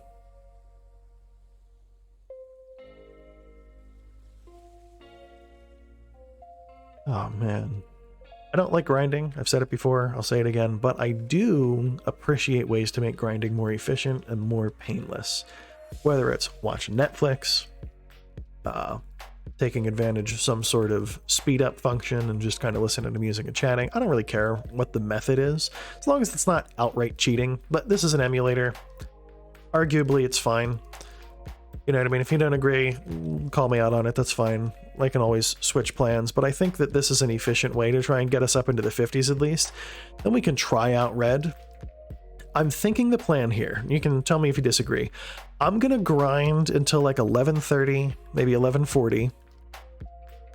And then I'm just going to go ahead and fight Red. If I win, I win. If I lose, I lose.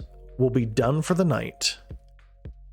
And then I will continue to grind on my own time, and I will record a final battle, and I'll upload it to YouTube in the highlights reel. Might sound a little bit lame, but I think that's the play we're going for. Let me just head down here. We're leaving, in case that wasn't clear. We want to go heal up. But we're actually out-leveling the Pokemon in these rooms now. Whoa! Living the Fury swipes with 2 HP. Nice job of Satan. Continued luck, perhaps? Nope. We'll send out Rain and pop a waterfall. The goal is just to make it back to the entrance without the entire team fainting, which is looking like a pretty doable request right now. This might sound a little rude, but I'm not super fired up about Pokemon feigning. No one's friendship is imperative to like an evolution or some sort of move at this point, so I'm comfortable playing it a little risky. You know? Right, so I've got a little healing going. Head on in here. That's right, we're going to want to do a little bit of this.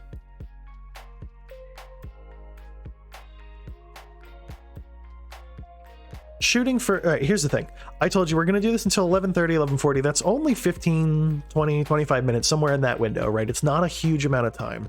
I would love to see us get to the mid-50s. I'm not anticipating that per se, but I would appreciate it if it worked out that way. It would be nice if it wasn't just, you know, this massive blowout. I think if we can hit the mid 50s or so, we can probably eke out a win on the merits that I'm shameless and will use items when needed. All right, we got 49 on Evsadin. Let's send out Crip. Crip's fights are going to take a little longer, I suspect. Thank gosh he's bulky, let me tell you.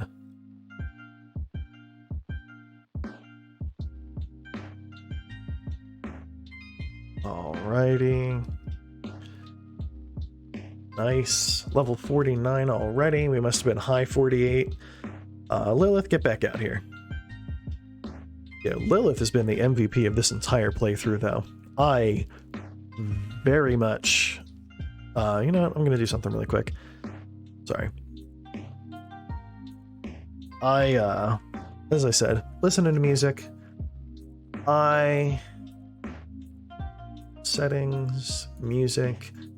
I don't know if you're familiar with Dolby Atmos, but I'm a big fan. And... What, seriously? Why is that volume thing not showing up?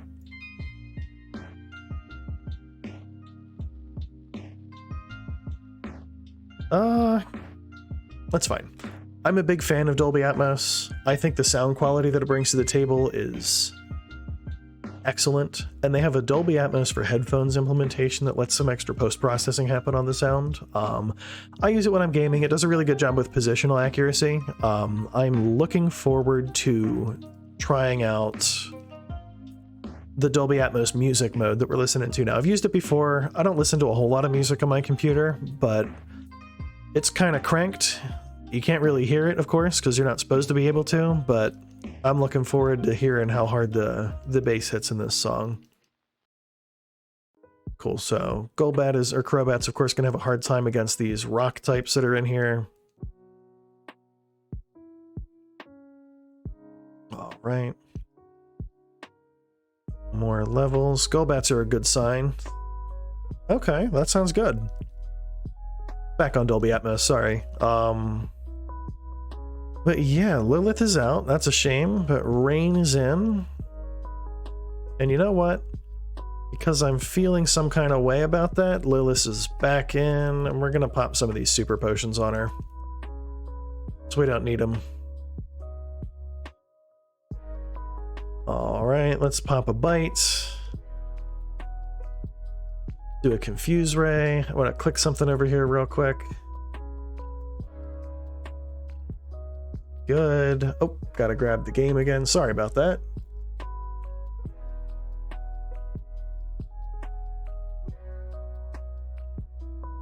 I confused Raid, that's my bad. A little bit meant to do something else. That's what I get for not paying attention. Come on, Lilith. That's no good. Come on, there we go. Alright.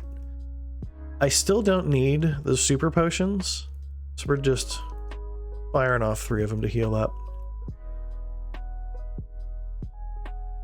We got wing attack. Can't escape now. We don't want to. We'll be fine.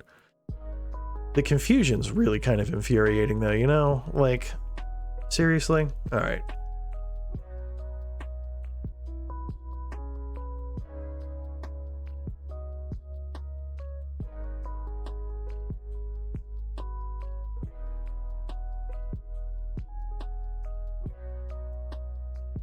It's free experience though. I mean, it's time consuming, but at the same time, we're good.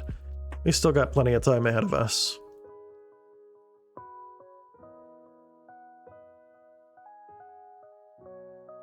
Got it.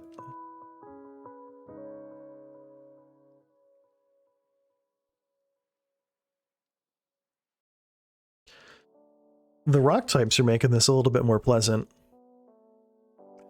Just not needing to worry about type efficacy. Golduck's annoying, but we'll deal with it. You know, we'll deal with it like this. Cool. We've got one waterfall left. Yikes. Let's just get Suicune to 50. Got Whirlpool. Ugh. Alright, it's enough to kill Onyx. That's good, I guess.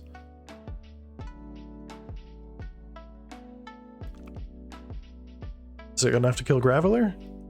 Almost. Oh, that hit hard. Leftovers helps, though. Alright. I would like to see a level 50 Suicune before we have to swap out.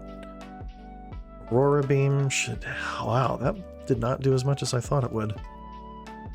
That's okay. Aurora Beam some more.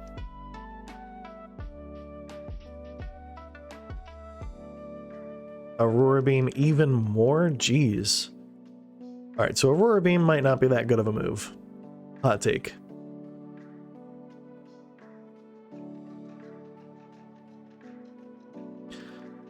I am just going to brute force this with Suicune. Yeah, there we go. Still 49. Let's get one more.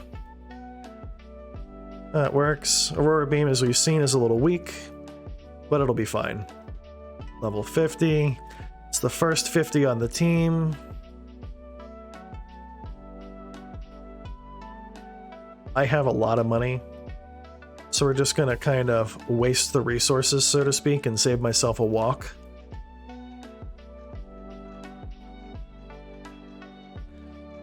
Wing attack. Since they keep going for Confuse Ray, do we just preempt it and go for Confuse Ray every fight? What do you think? I think so.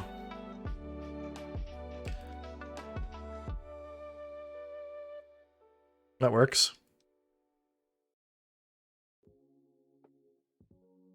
Sure. Alright. Looks like that's the play. Bite. Please don't kill me with rock moves. Rage sucks. That's good. It's probably all the Onyxes have if that's what they're doing. I think the AI is programmed to go for super effective moves.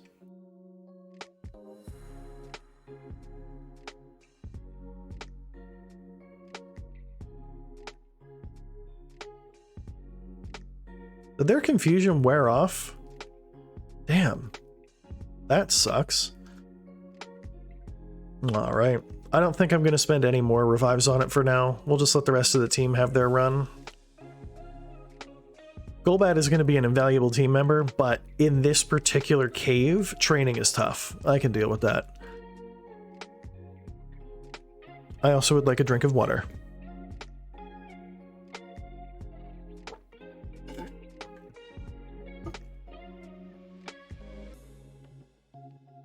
Cool.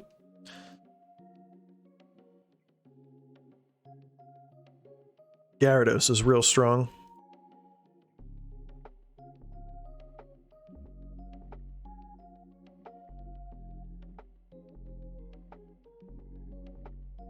I'm going to check something actually. I want to make sure that the audio is working correctly for the stream. Let me check. All right, we got to do this.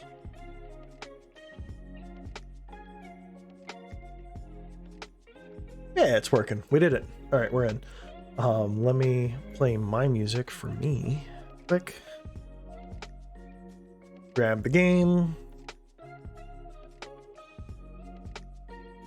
We'll just keep working at it.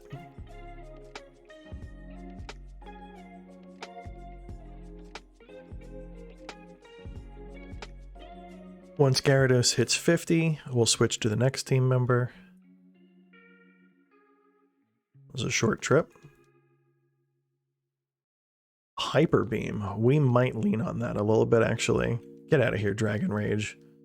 Hyper Beam, because it's normal, uses the physical attack stat. And here's a little pro tip for you guys watching at home. Our special attack is 86. All the water moves use that special attack. Hyper Beam's going to lean on the 156. We have almost double the physical attack that we have the special attack for Gyarados. So that is very exciting to see. Umbreon's fights are going to be slow. It's okay.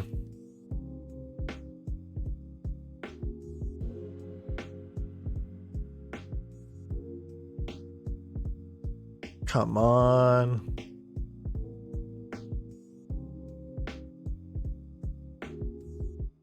Yeah.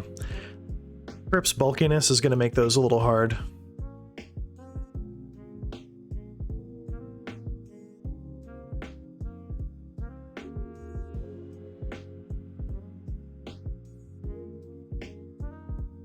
Nope, wrong button. There we go. The good news is it looks like the experience to level up on Crip is lower than some of the other Pokemon on the team. So while the battles take a little longer, we don't seem to have to do as many of them.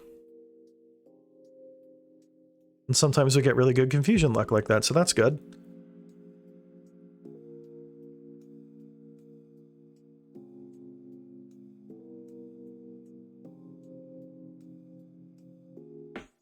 Nice.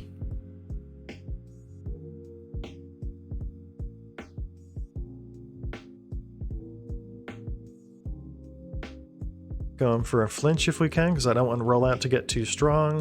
All right, we got, what, 1, maybe 2 more battles until we hit 50?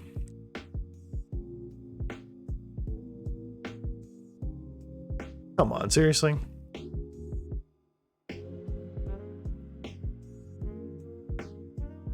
Wow, that did a lot. Was that a crit?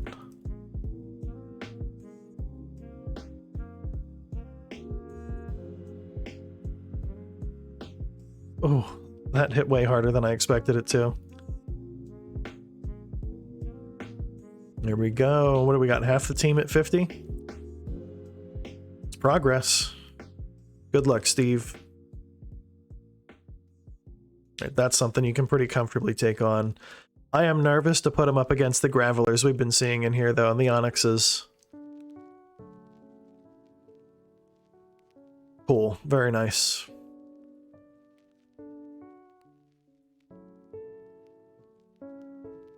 Alright, Steve's putting in some work. I see it.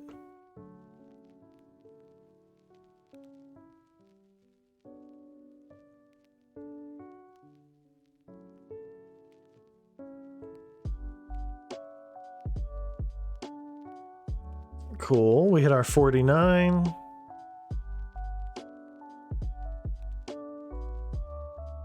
We still gotta get Lilith back on in the fight. She's a level or 2 behind. Oh, that's not the move I wanted to hit. Let's go for bite, and another bite, and nice. Not having leftovers on Arcanine is changing the decision making a little bit. I kind of got in the habit of just letting Umbreon take hits. Doesn't work as well here, but that's okay.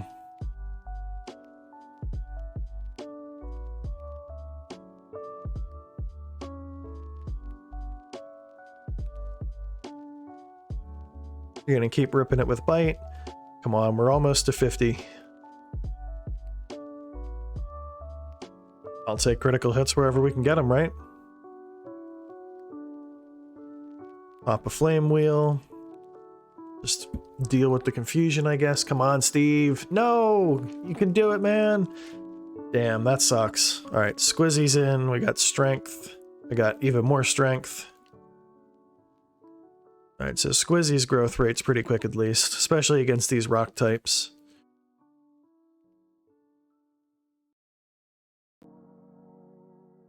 I might just start the walk back down. I don't want to have to spend all of my revives on the guys that got knocked out, you know? So what do we got here? Just actually, this is a good room to train some of the water type, or the, like, Squizzy in. And maybe, honestly, because I know there's a couple Pokemon in here that Crobat can deal with better too, maybe we'll get Lilith in here. Let's head down for now, though.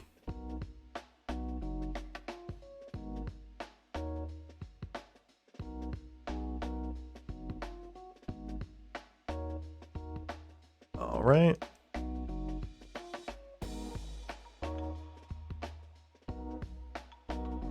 And it looks like we're going to hit 50 right as we're heading out of the cave. Nice. 1 or 2 Pokemon in the wild out here. We'll just pop a strength on that. Cool.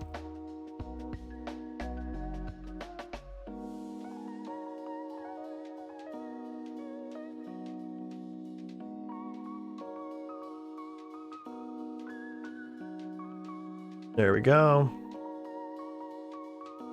Squizzy's gonna give us the light so that we can see.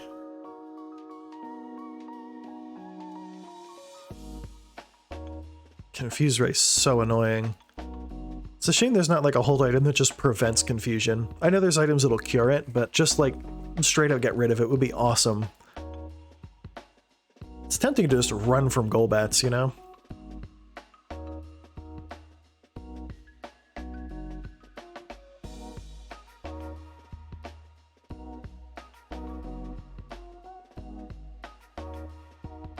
Golbat, Golduck. I'm picking up on a theme here. Alright. Got the burn, that's what's up. Alrighty.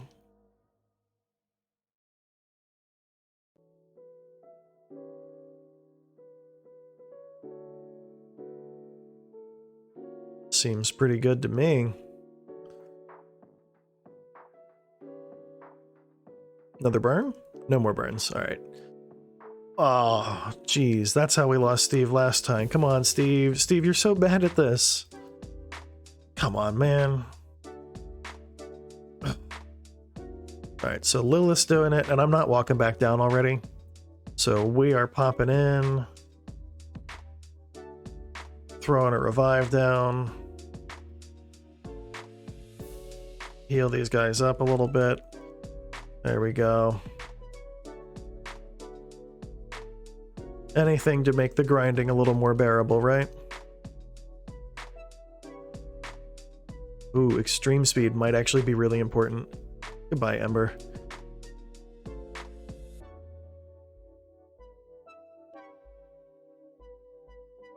There we go. And actually, everyone on the team, I believe, is 50 now. So now we're going to get to like 52 each, because we still got like 10, 15 minutes left until I want to fight Red. It's feeling doable, you know? And we're going to leave. We're going to buy a suite of healing items just in case we need them, and then we'll come back for the actual showdown. Heal up a little bit. Yeah. Flame wheel. More flame wheel. It's good. It's a little fast. I apologize if the flashing lights are a bit much. But the alternative is that, or sit here for... So we're running at 5x speed, so what we're doing in a half hour could be 2.5 hours of grinding if we want to go the other way around. But if we're being completely honest, I don't have 2.5 hours that I want to devote just to sitting here running around in circles, but I'll do 30 minutes.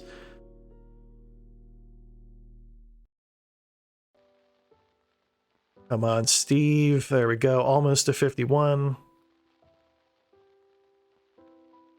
Grinding is so just unpleasant, you know? Steve, I swear to God. You kill yourself again. I'm going to be so pissed.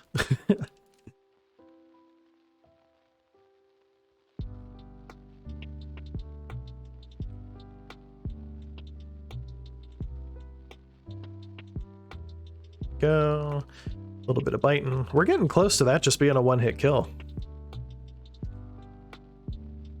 That's a hyper potion. Let's try not to waste too many of those. So the hyper potions are actually still useful.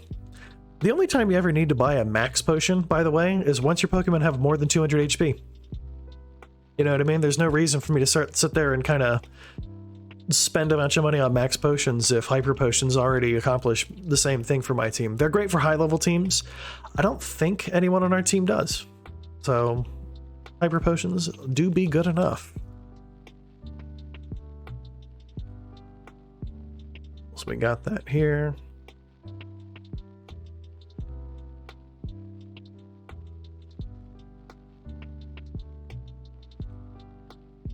Usually what dictates when I have to switch is less about the health and more about the power points. When we run out of moves to use, when I really have a choice but to switch. I'm thinking 52 is the target though.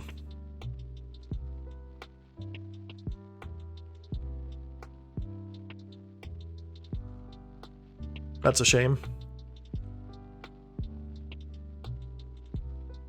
but I am feeling a little crazy today, so we're gonna do that.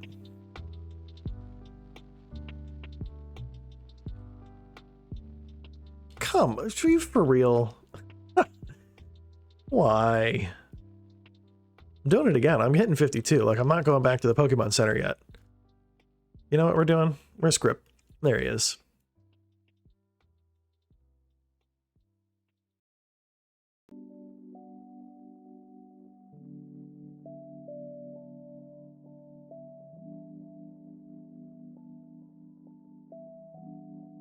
Alright. Steve's definitely got it now, though. But now, you know what that means? We get to revive you. And Steve still has one more fight left to do.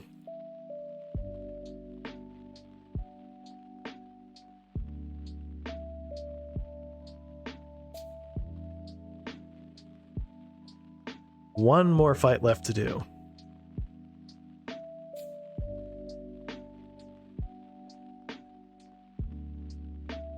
There we go. Steve can get to the back of the line. And we got Rain. This is going to be a much easier couple minutes. Finally.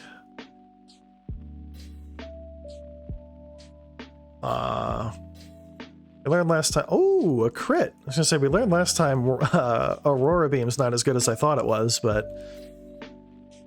we should check out what TMs I've got, actually. There's some good ones out there that I just haven't been using. What is happening right now? You serious? Holy shit, man. That was so much. Can it learn it? I thought it couldn't. Maybe it was just while it was a Golbat. Let me check. I definitely had it. Sludge Bomb. No, we can't. This is Crystal. They might have changed the moveset for it between Gold and Silver and Crystal, though. I want to, though. I've got... not a lot. I might go to, like, one of the department stores and see if I can pick up, like, what I would like to do is if I could get Ice Beam instead of, Aurora Beam, I think that'd be really helpful. Maybe not, but, like, I'm thinking I'm gonna need to have some good coverage going into the red fight that I just don't really have right now, so... oh, boy. Now, right now, we're cheating a little bit because grinding sucks a whole bunch. So I have the emulator set to 5x speed, and we're just kind of cruising around. Yeah, no, Arbok's good. I didn't use one this time. I actually don't usually do friendship evolutions because they annoy me because you can't plan around like a level or anything like that. But I decided for this one, I actually got both Umbreon and Crobat because I figured, you know what, we'll mix it up a little bit. I'm getting a Meganium, which is not the best starter for this region. But I figured it would be kind of fun to just do something a little different. Yeah, we're not going to deal with Mist right now. I'm going to need to be more aggressive against Red. But where we go. Just cruising. Yeah, Arbok's cool. Arbok's another Pokemon that I don't think I've used, really. Like, maybe back in Red and Blue version, like way back when I was a kid, but not recently enough that I consciously remember choosing to use it. We want to get everyone. I would love to get everyone to 55, but I don't think that's realistic. I think we're going to bring the team to 52, then just see what Red has to say about it. I think I know what he's going to say about it, but we're going to find out. All right, so Aurora Beam is now comfortably doing over half of the health on those Golbats, so that's good. That's not what I meant to hit. That is. All right, we're close to 52. You can see the level up's taking a little longer now. So when we first got to this cave, we were like 46-ish. So picking up 6 or so levels before fighting Red. I really don't know that a team of 52s is taking them down, though.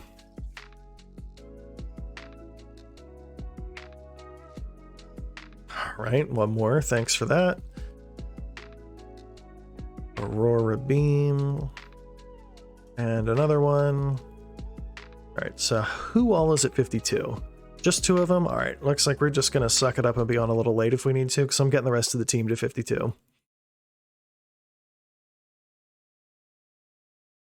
Come on.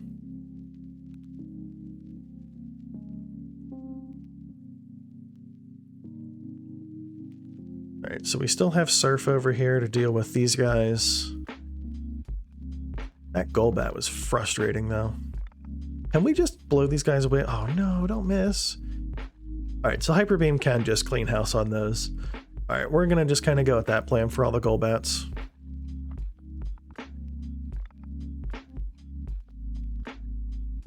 Surf for the Graveler. Another Graveler, another Surf.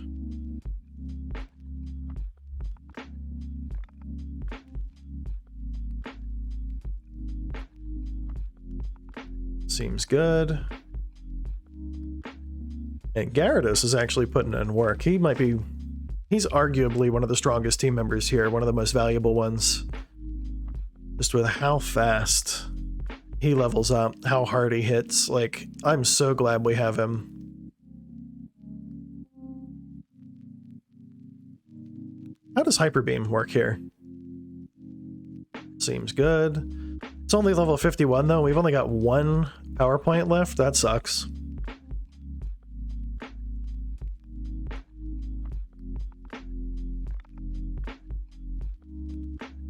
I guess we'll be thrashing now. Yo, that's not a bad plan. Do you know, I think they fixed it by now. I know in Gen 1, Persian was just ridiculous because the critical hit ratio is determined by the speed stat, like base speed. I think they fixed it in Gen 2, but being able to put Hypnosis on it would be awesome.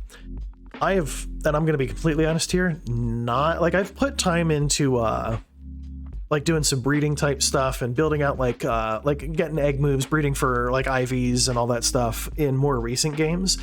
Earlier generations, I was a kid when I did most of my playthroughs of them and I didn't understand the mechanics at the time, and I haven't done like a truly serious playthrough of a Gen 2 game since then. You know what I mean? Or like an older gen game. So it's tempting to like sit down and formulate a proper team, because this was just kind of whatever caught my eye on the playthrough this time. How close are we to 52? But no, a Persian with Hypnosis would be absolutely awesome, because they're fast, and being able to put things to sleep like that up front. Whoop, that's not the move we wanted. Oh, damn, that sucks.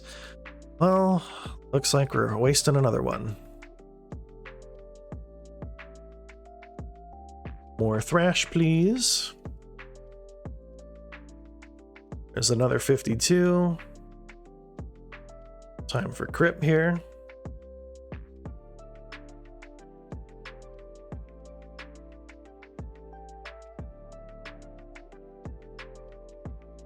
There we go. Probably didn't need to go for the poison if we're being honest.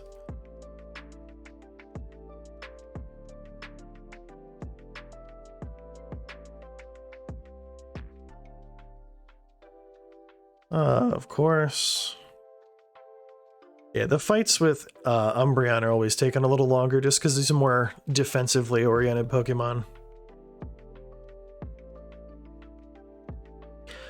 Ooh, I forgot about that. Yeah, so in the more recent games, I think actually starting with Generation 3, that is not true. You cannot breed for shininess in any sort of genetic capacity. But in the older games, Generation 2 specifically, shininess was determined by something called the DVs, which I forget what that stands for, but the DVs basically are kind of like the IVs of more recent games. They're the breedable values that get passed from parent to child. And the DVs, because they govern shininess, breeding a shiny parent, yeah. It is, yep. So in Gen 2, the DVs are passed down, and those DVs govern shininess, so you have a much higher chance of breeding a shiny if you have a shiny parent. Which is something I always forget. Just how much, like the games, they play kind of the same, you know, it's turn-based, you got your 4 moves, your experience system, so like the games feel pretty similar, but like the code that runs them and the features that are built in are super different from the old games to the new ones. There's a lot of stuff you can do in these ones that you can't in later ones, and the other way around. Like, I played a lot of Sword and Shield, so switching to a game where abilities is not a thing has been a real trip for me. You know, and having to think about what ability I might get hit with, like static or poison point versus come in here. Gen 2 shiny sprites are very nice. Some of them are a little weird, but I am a big fan. I think we're all in agreement that when they switched to 3D, a lot of the coloration got really washed out, and they kind of, I don't want to say ruined, but you know what I mean. They really undermined the integrity of a lot of the shinies. Back when they were in 2D, especially Gen 2, some of the shinies are nice. Like a shiny Umbreon would be awesome. I love the blue that it has. And it's a really, really faint blue in later generations. It's such a rich, vibrant blue in this gen. Was this the generation where Charizard was still kind of purpley in his shiny instead of being black? I think it was. Yeah, there's some neat shinies. A lot of the old, that's the thing, I love the shiny sprites in Gen 2, but I think we have to admit, there were a lot of just like, it's green now, or it's tan now type shinies in the older gens, which is a bit of a shame. You know, because that is one big thing. I think starting with Generation 6, shiny design was a lot more deliberate. You know what I mean? That's why you get like a lot of oh, wow, I did not expect that to survive. You get a lot more, like very deliberately chosen and designed shinies, whereas a lot of the older gen shinies, yeah, it's like that washed out. It's kind of like it looks like a faded black, almost purpley color. Like if you've ever had like I used to wear this black hoodie all the time, and it, I wore it so much it started to get like sun bleached and washed out. He kind of has that tone to him where it's like not black anymore, but probably used to be. Charizard's shiny is really cool. We're out of power points. All right, one more battle until we're at 52 on Umbreon. We can do it. Come on. Start with the confusion. Gotta love it. Ooh, we really have to use takedown, don't we? All right, come on. One more. Oh, we've got power points. We're good. Moonlight. Oh, that might be the secret sauce, I think. I think we're gonna give up takedown. And then I'm gonna go, so I'm using crippled for a very specific purpose on the team. We don't need takedown for that.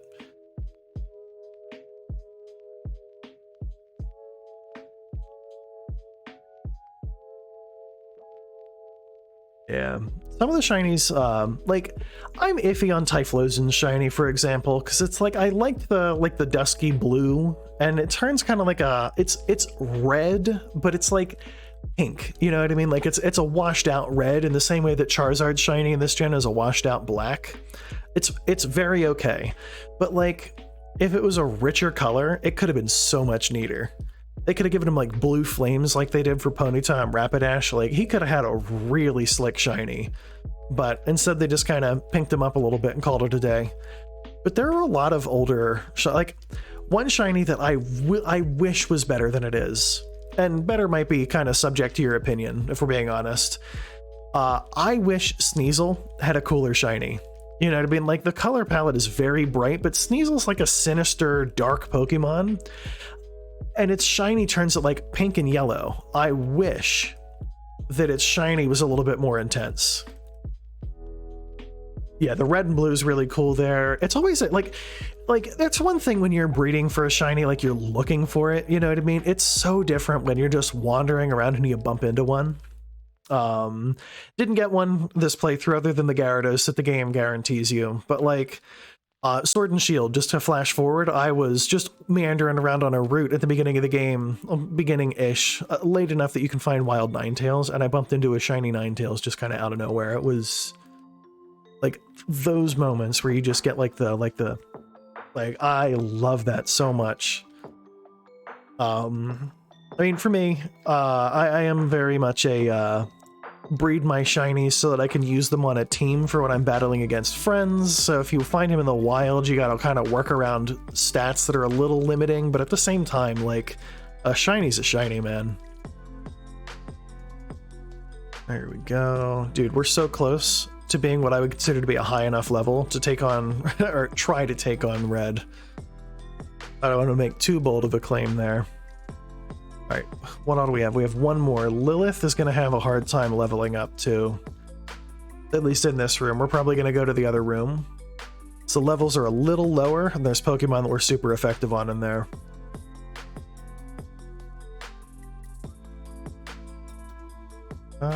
And it was strength, more strength, additional strength. Nice. Oh, right. Yeah, I was thinking about doing a Gen 4 playthrough after I finish Crystal here. The Poke Radar chaining is something I was never very good at, but I had a friend who, at the time, back when Gen 4 was new, was working on building a living Pokédex, and she wound up shiny chaining with that thing, trying to build a shiny living Pokédex, which is an insane goal, by the way. Yo, trading them all over to Heart Gold for a full shiny team, that's what's up. That is awesome. Yeah, I do have a shiny team. I keep jumping back to it. In Sword and Shield, I have a full shiny team. That's the first time I've really done something like that, though. I mean, it's a big time investment, as I'm sure you're aware if you went through all of the radar chaining and stuff like that. Like, you got to be willing to sit down and work at it for a while. And to be honest, back then, I wasn't. Nowadays, yeah, I'll sit down for a couple hours and just kind of grind, even a couple days if I need to get a shiny Pokemon. So, you know, it's arguably worth it. Shiny, yeah, I know. Shiny Stantler's one that I don't love. Shiny Machop. I got one for a team in Sword. I still don't. He just has a tan. Looks like he went to the beach. Then Machamp's just like broccoli green. Like, there are some disappointing shinies. I think Fearow is another one that I never really cared for. I know some people really liked it, but it's another one that just kind of feels like, why is that the shiny? But at the same time, I like black and red, I like black and blue, like I like dark, strong color palettes, so maybe I'm a little biased, you know? Alright, we are almost done with the level ups. Then I'm gonna need to go get some items. In fact, I might start leaving the cave now and let Lilith fight the rest of the stuff out here. Do some biting, a little more biting. Orbeetle's really cool. I actually don't know off the top of my head what a shiny looks like, but you got me curious. Hang on.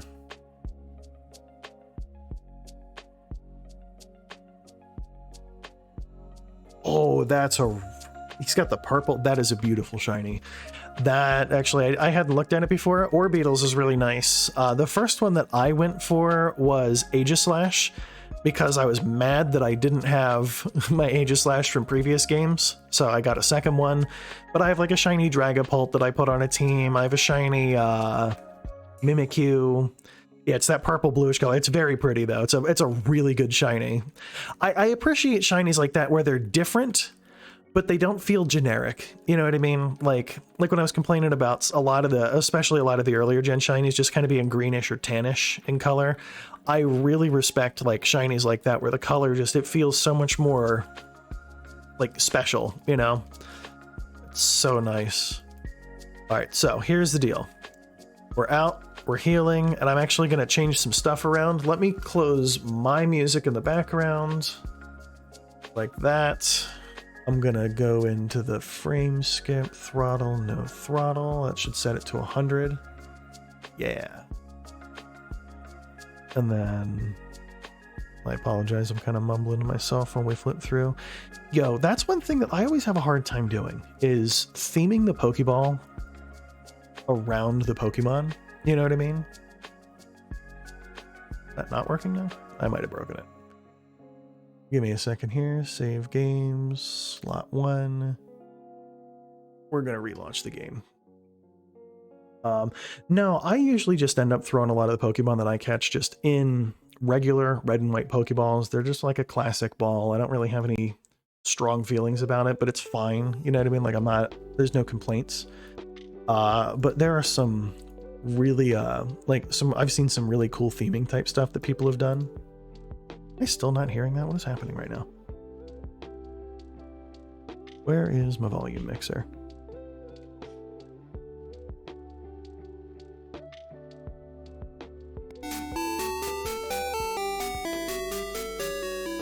It's back.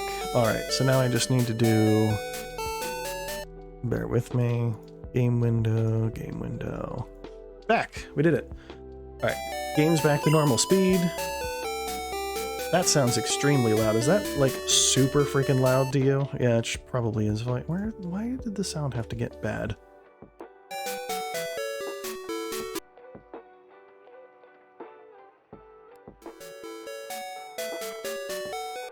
Just sounds extreme. Whatever. It'll be fine. We are gonna go buy some healing items, because I just used a bunch of mine.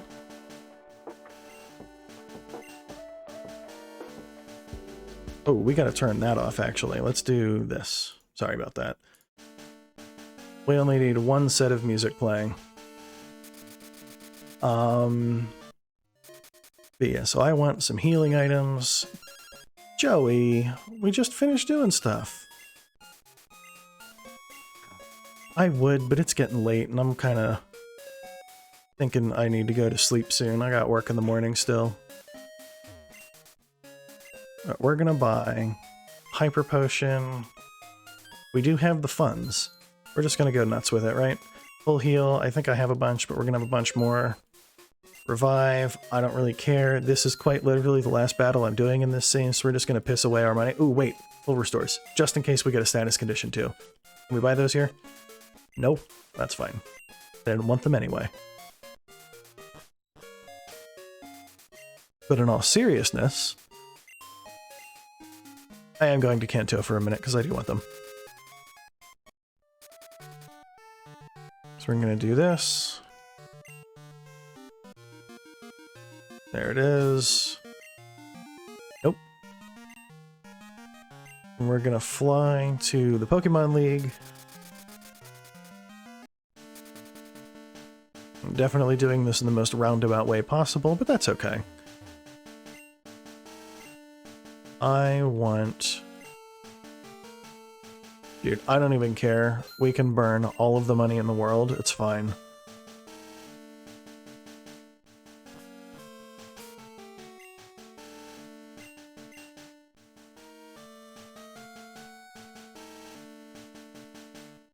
You know what I'm going to do, actually? I'm going to mute this for just a second. Bear with me. The volume sounds like it's just all over the place, so I am just going to turn things up and see if I can level it back out. That did not sound like it leveled things out. Maybe it did. That's super loud. It's just sort of ish loud. We'll leave it like that. We need to take the train back to Johto.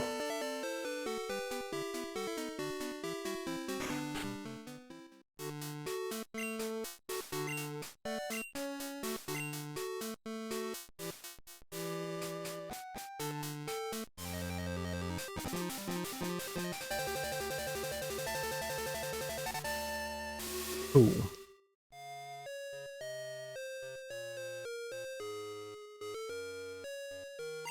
Now, one last trip to the top.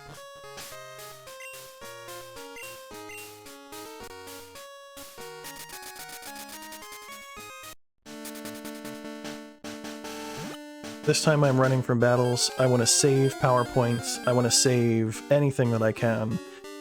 We are level 52s, getting ready to fight a team of level 70-somethings. It's not going to be a great time, if we're being honest. I know why this is loud. Hang on. I goofed up a little bit. Is this better? That's way quieter. Listen to that. I'm no longer deafening myself. I knew we could do it. I'm the best at this. By best, I mean passable. We taught Squizzy, our faithful starter, Flash, so that we can deal with this. Do I have repels bag, actually? That'll make things a little easier. I'm thinking the answer is no, unless I found one somewhere. Doesn't look like it. That's okay. I'm not kidding, though. We're running from battles this time. I don't have it in me.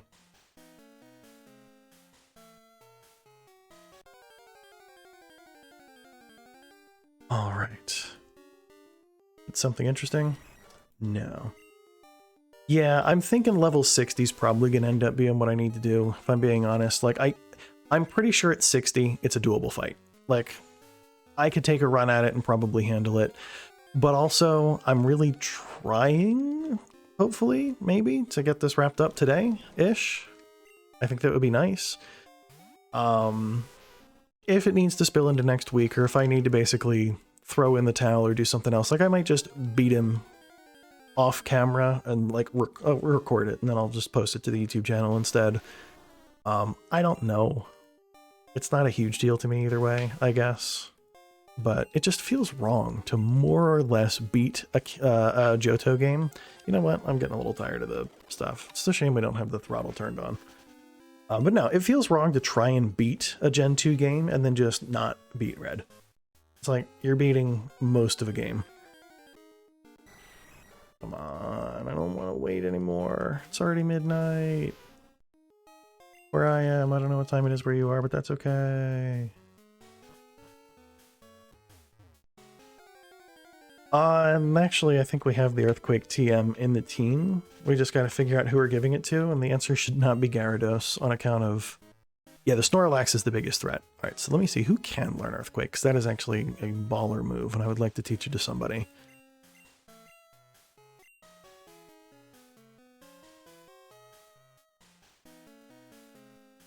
Squizzy's the only one that can learn it, but Squizzy currently knows Cut, Strength, and Flash, and Razor Leaf. If we give up Razor Leaf, we have nothing super effective to hit Blastoise with, but I think we wing it. Since it's my stream, we do it. Because we at least, and it's not a strong Earthquake user by any stretch, but it resists electricity, because it's a grass type. So we can at least not get blown out by just a Thunder. Probably. I know that the level difference is going to be unpleasant, but we got to try it at least once. So I've got lots and lots and lots of healing items. You did just see me pick up a whole boatload of those. Umbreon has Moonlight and Toxic and Bulk. I may end up needing to do that, but right now the play is I'm going to do a single run at Red, unless it's a really fast single run, in which case I'll try again. But it's going to be kind of a quick decision. Alright, Graveler. I need you to step aside, please. So I'm thinking that because I just taught Squizzy Earthquake, Squizzy goes first. I normally don't save before big fights, but we are going to take a save state right here. For real? He's getting ready to go fight the guy. Now we have to fight a rock. It's okay. We're actually higher level than the Pokemon in here now, which is cool. Alright, let's see what we got.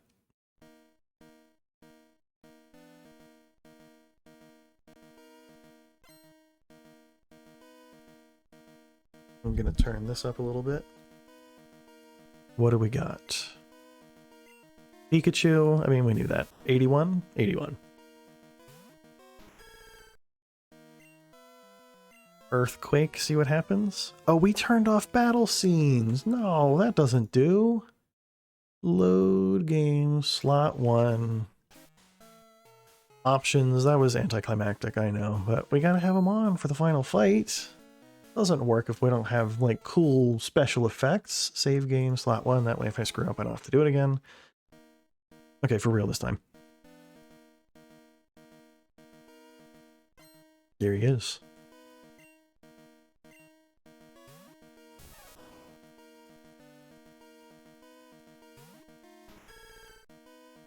Alright, let's get hit in the face with Thunder again. That's flashier, that's what we're looking for. And Squizzy doesn't die? Oh, but we get paralyzed, that's good. We still hit Earthquake though, yeah? Yeah, alright. Bunch of damage? Half health, at least? Ooh. More than half health. And if he wants to use up his healing items here, I think I'm inclined to let that slide.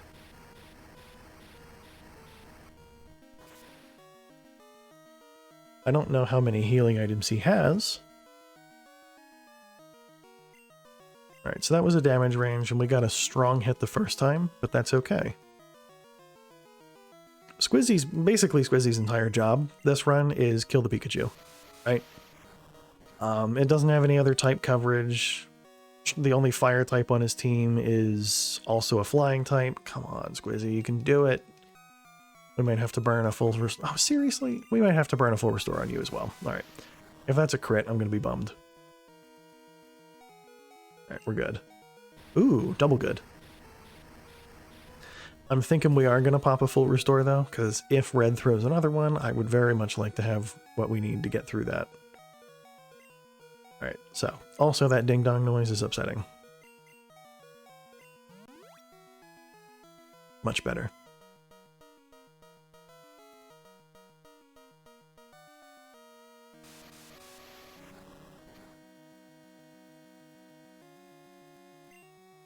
And we're not paralyzed, and he didn't heal. This is good news.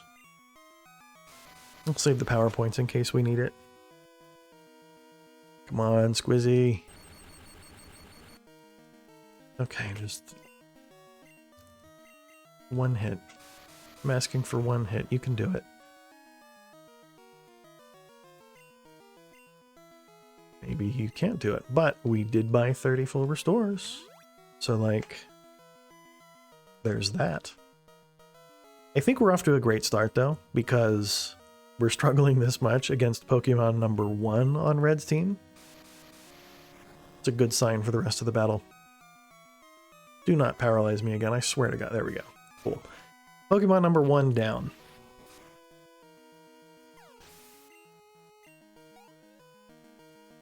Good. Venusaur. Who do we have that'll do a good job there? Steve's a good try? We can't poison it, so Toxic Stall won't work there, but we have Flame Wheel and we have Extreme Speed, and is he really just going for Solar Beam? That's fine. We'll probably be able to eat a Solar Beam. Probably. Was it his plan to just Solar Beam Squizzy too? Like, what is the deal with that? Alright, we'll eat the Solar Beam, see how hard it hurts, and hope for a burn on the return fire. Oh, that's a big hit.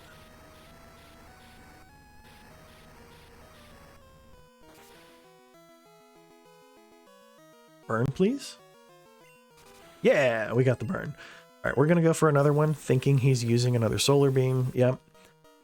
And then I will make a judgment call on whether we go for the, for a healing item. I'm thinking we can wrap it up with an Extreme Speed, though. Part of the reason I'm so glad we got it. Ooh, don't even need to. Right, so we got 2 of his Pokemon. Working. Espeon. That's actually why we got crippled here at all. I was putting together the team and I realized that we did not have much of a shot at taking down Espeon with how hard it hits.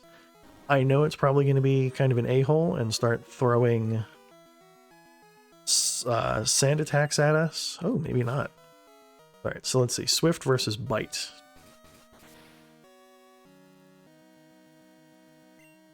Well, at that rate, we will win.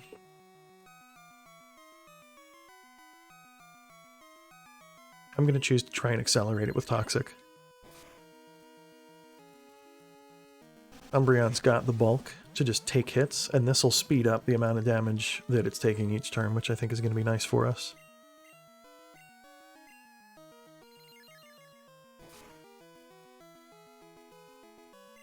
And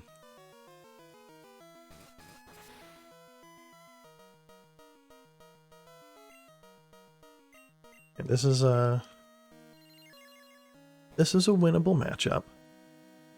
And I know we used healing items, but so did Red, and that means that we're going to be through about half of his team without losing a member of ours, which puts us in a good position.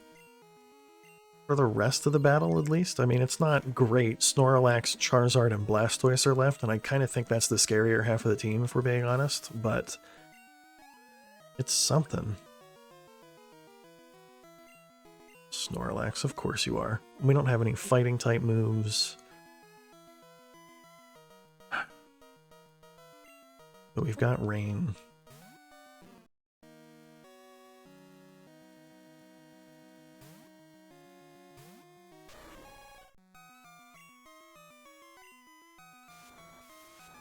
I'm gonna hope that the increased power that we get here... Oh, water's special. This is no good. Maybe the passive damage of Whirlpool will help us? Well, that's not looking good. Here comes the paralysis. Alright, well this is going to be the first team member we lose. Oh my god, that hit so hard! Oh. Right, waterfall. So we're doing increased damage because of the rain, but decreased because of amnesia. And holy jeez, that's a lot of defense. Ugh. I'm kind of wondering if we're going to be able to win it at all. So I'm just going to sacrifice Rain here, unfortunately, but we have a max revive in the bag if we need it for Charizard. I want to take a minute and consider the rest of the team here. So Lilith can Confuse. That's actually not a bad plan, and it's definitely faster. Crip can go for the Toxic Stall, but he's got Rest, which I don't really want to get in that kind of fight with it. Avsaden has Hyper Beam as like a wall breaker move if we need it, and Steve could burn it, but once again, status conditions are not a reliable play. I'm thinking this is the move. And then we just hope for the best. Alright, that's a good start. Amnesia is a good move for him, but we are using physical moves. You're out of your confusion already. Are you...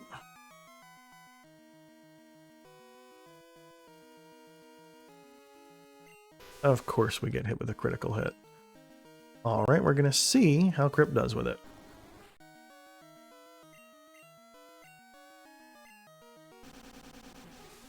Alright, so we're faster. If we manage to live the turn, we can try to hit him with Bite. See if we can get some flinch luck on him.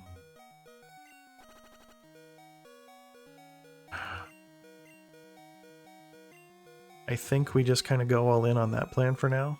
This Snorlax, I knew it was going to be a problem, but oh my god. That was not good. The first half of the fight went so well. Dark is special? I had thought it was physical. That's my mistake. Ugh. Alright, so the poison's good. If we can get lucky with a flinch or two, we might actually be able to just win with the poison damage.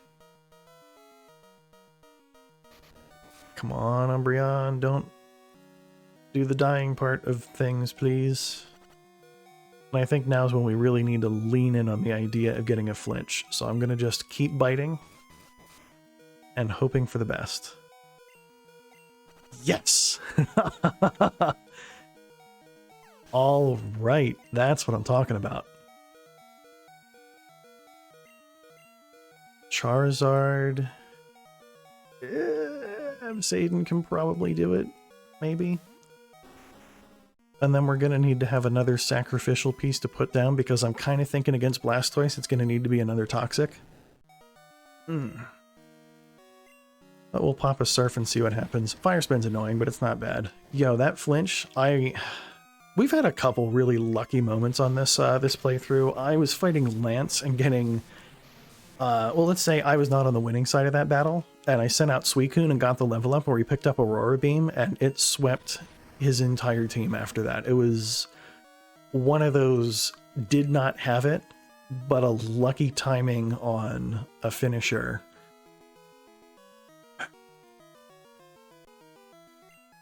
Just a lucky time knocking out one of his Pokemon and just picking up the level up.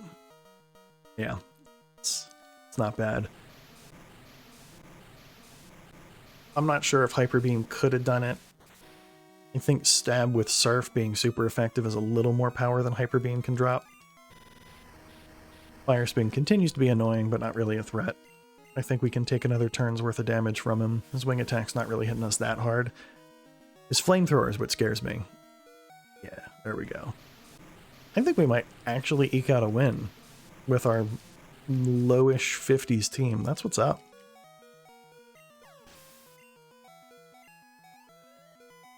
Right. Blastoise is what's left.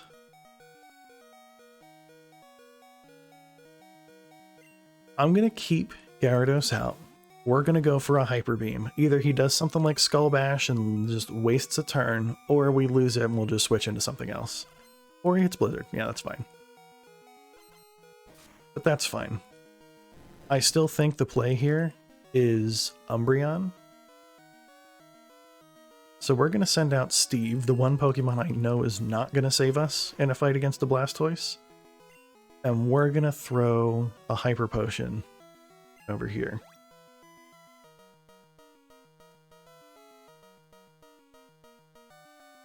This is going a little better than I necessarily thought it was going to go. I kind of figured it would be a blowout. I was ready for Pikachu to sweep the team. But Squizzy did way more damage with our Earthquake than I was really ready for. Now the other thing is we know that he has Blizzard. So I don't think Squizzy's going to do much other than take hits for a turn for us, you know what I mean? But Whirlpool's annoying, and honestly a wasted turn for him is good news for us. He's faster, which means we're not getting flinches. But, oh no, that's no good. I don't remember, did Hail exist in this gen, or was that introduced in 3? I think it was introduced in Gen 3. As that would make his Blizzard bypass accuracy checks, which would be a problem for us, I'm sure. That hit really hard. Oh, it was a crit. Are you serious? You know what? We know that he's not going to heal, right? Like, he's not going to heal the status condition. Why don't we come down and bust out one of these and send out someone really bulky like Rain? We know we've got the type resistance. You know what I mean? Like, I think it might be worth it. And every turn that he misses is just gravy for us. Because Squizzy can start firing off Earthquakes. Or, well, you know, and try to. I'm not anticipating a whole lot of success on that after that, but that's okay.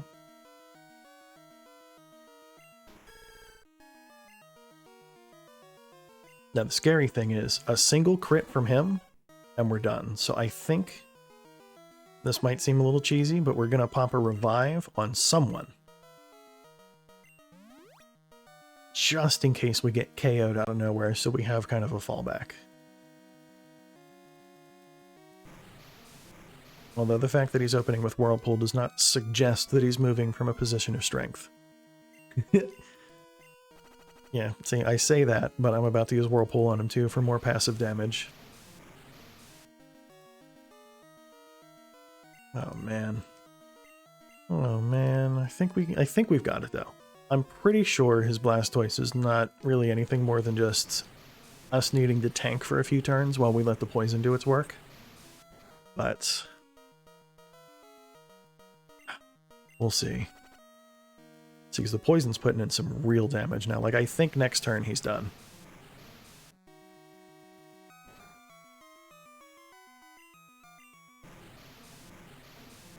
Oh man. We might win it.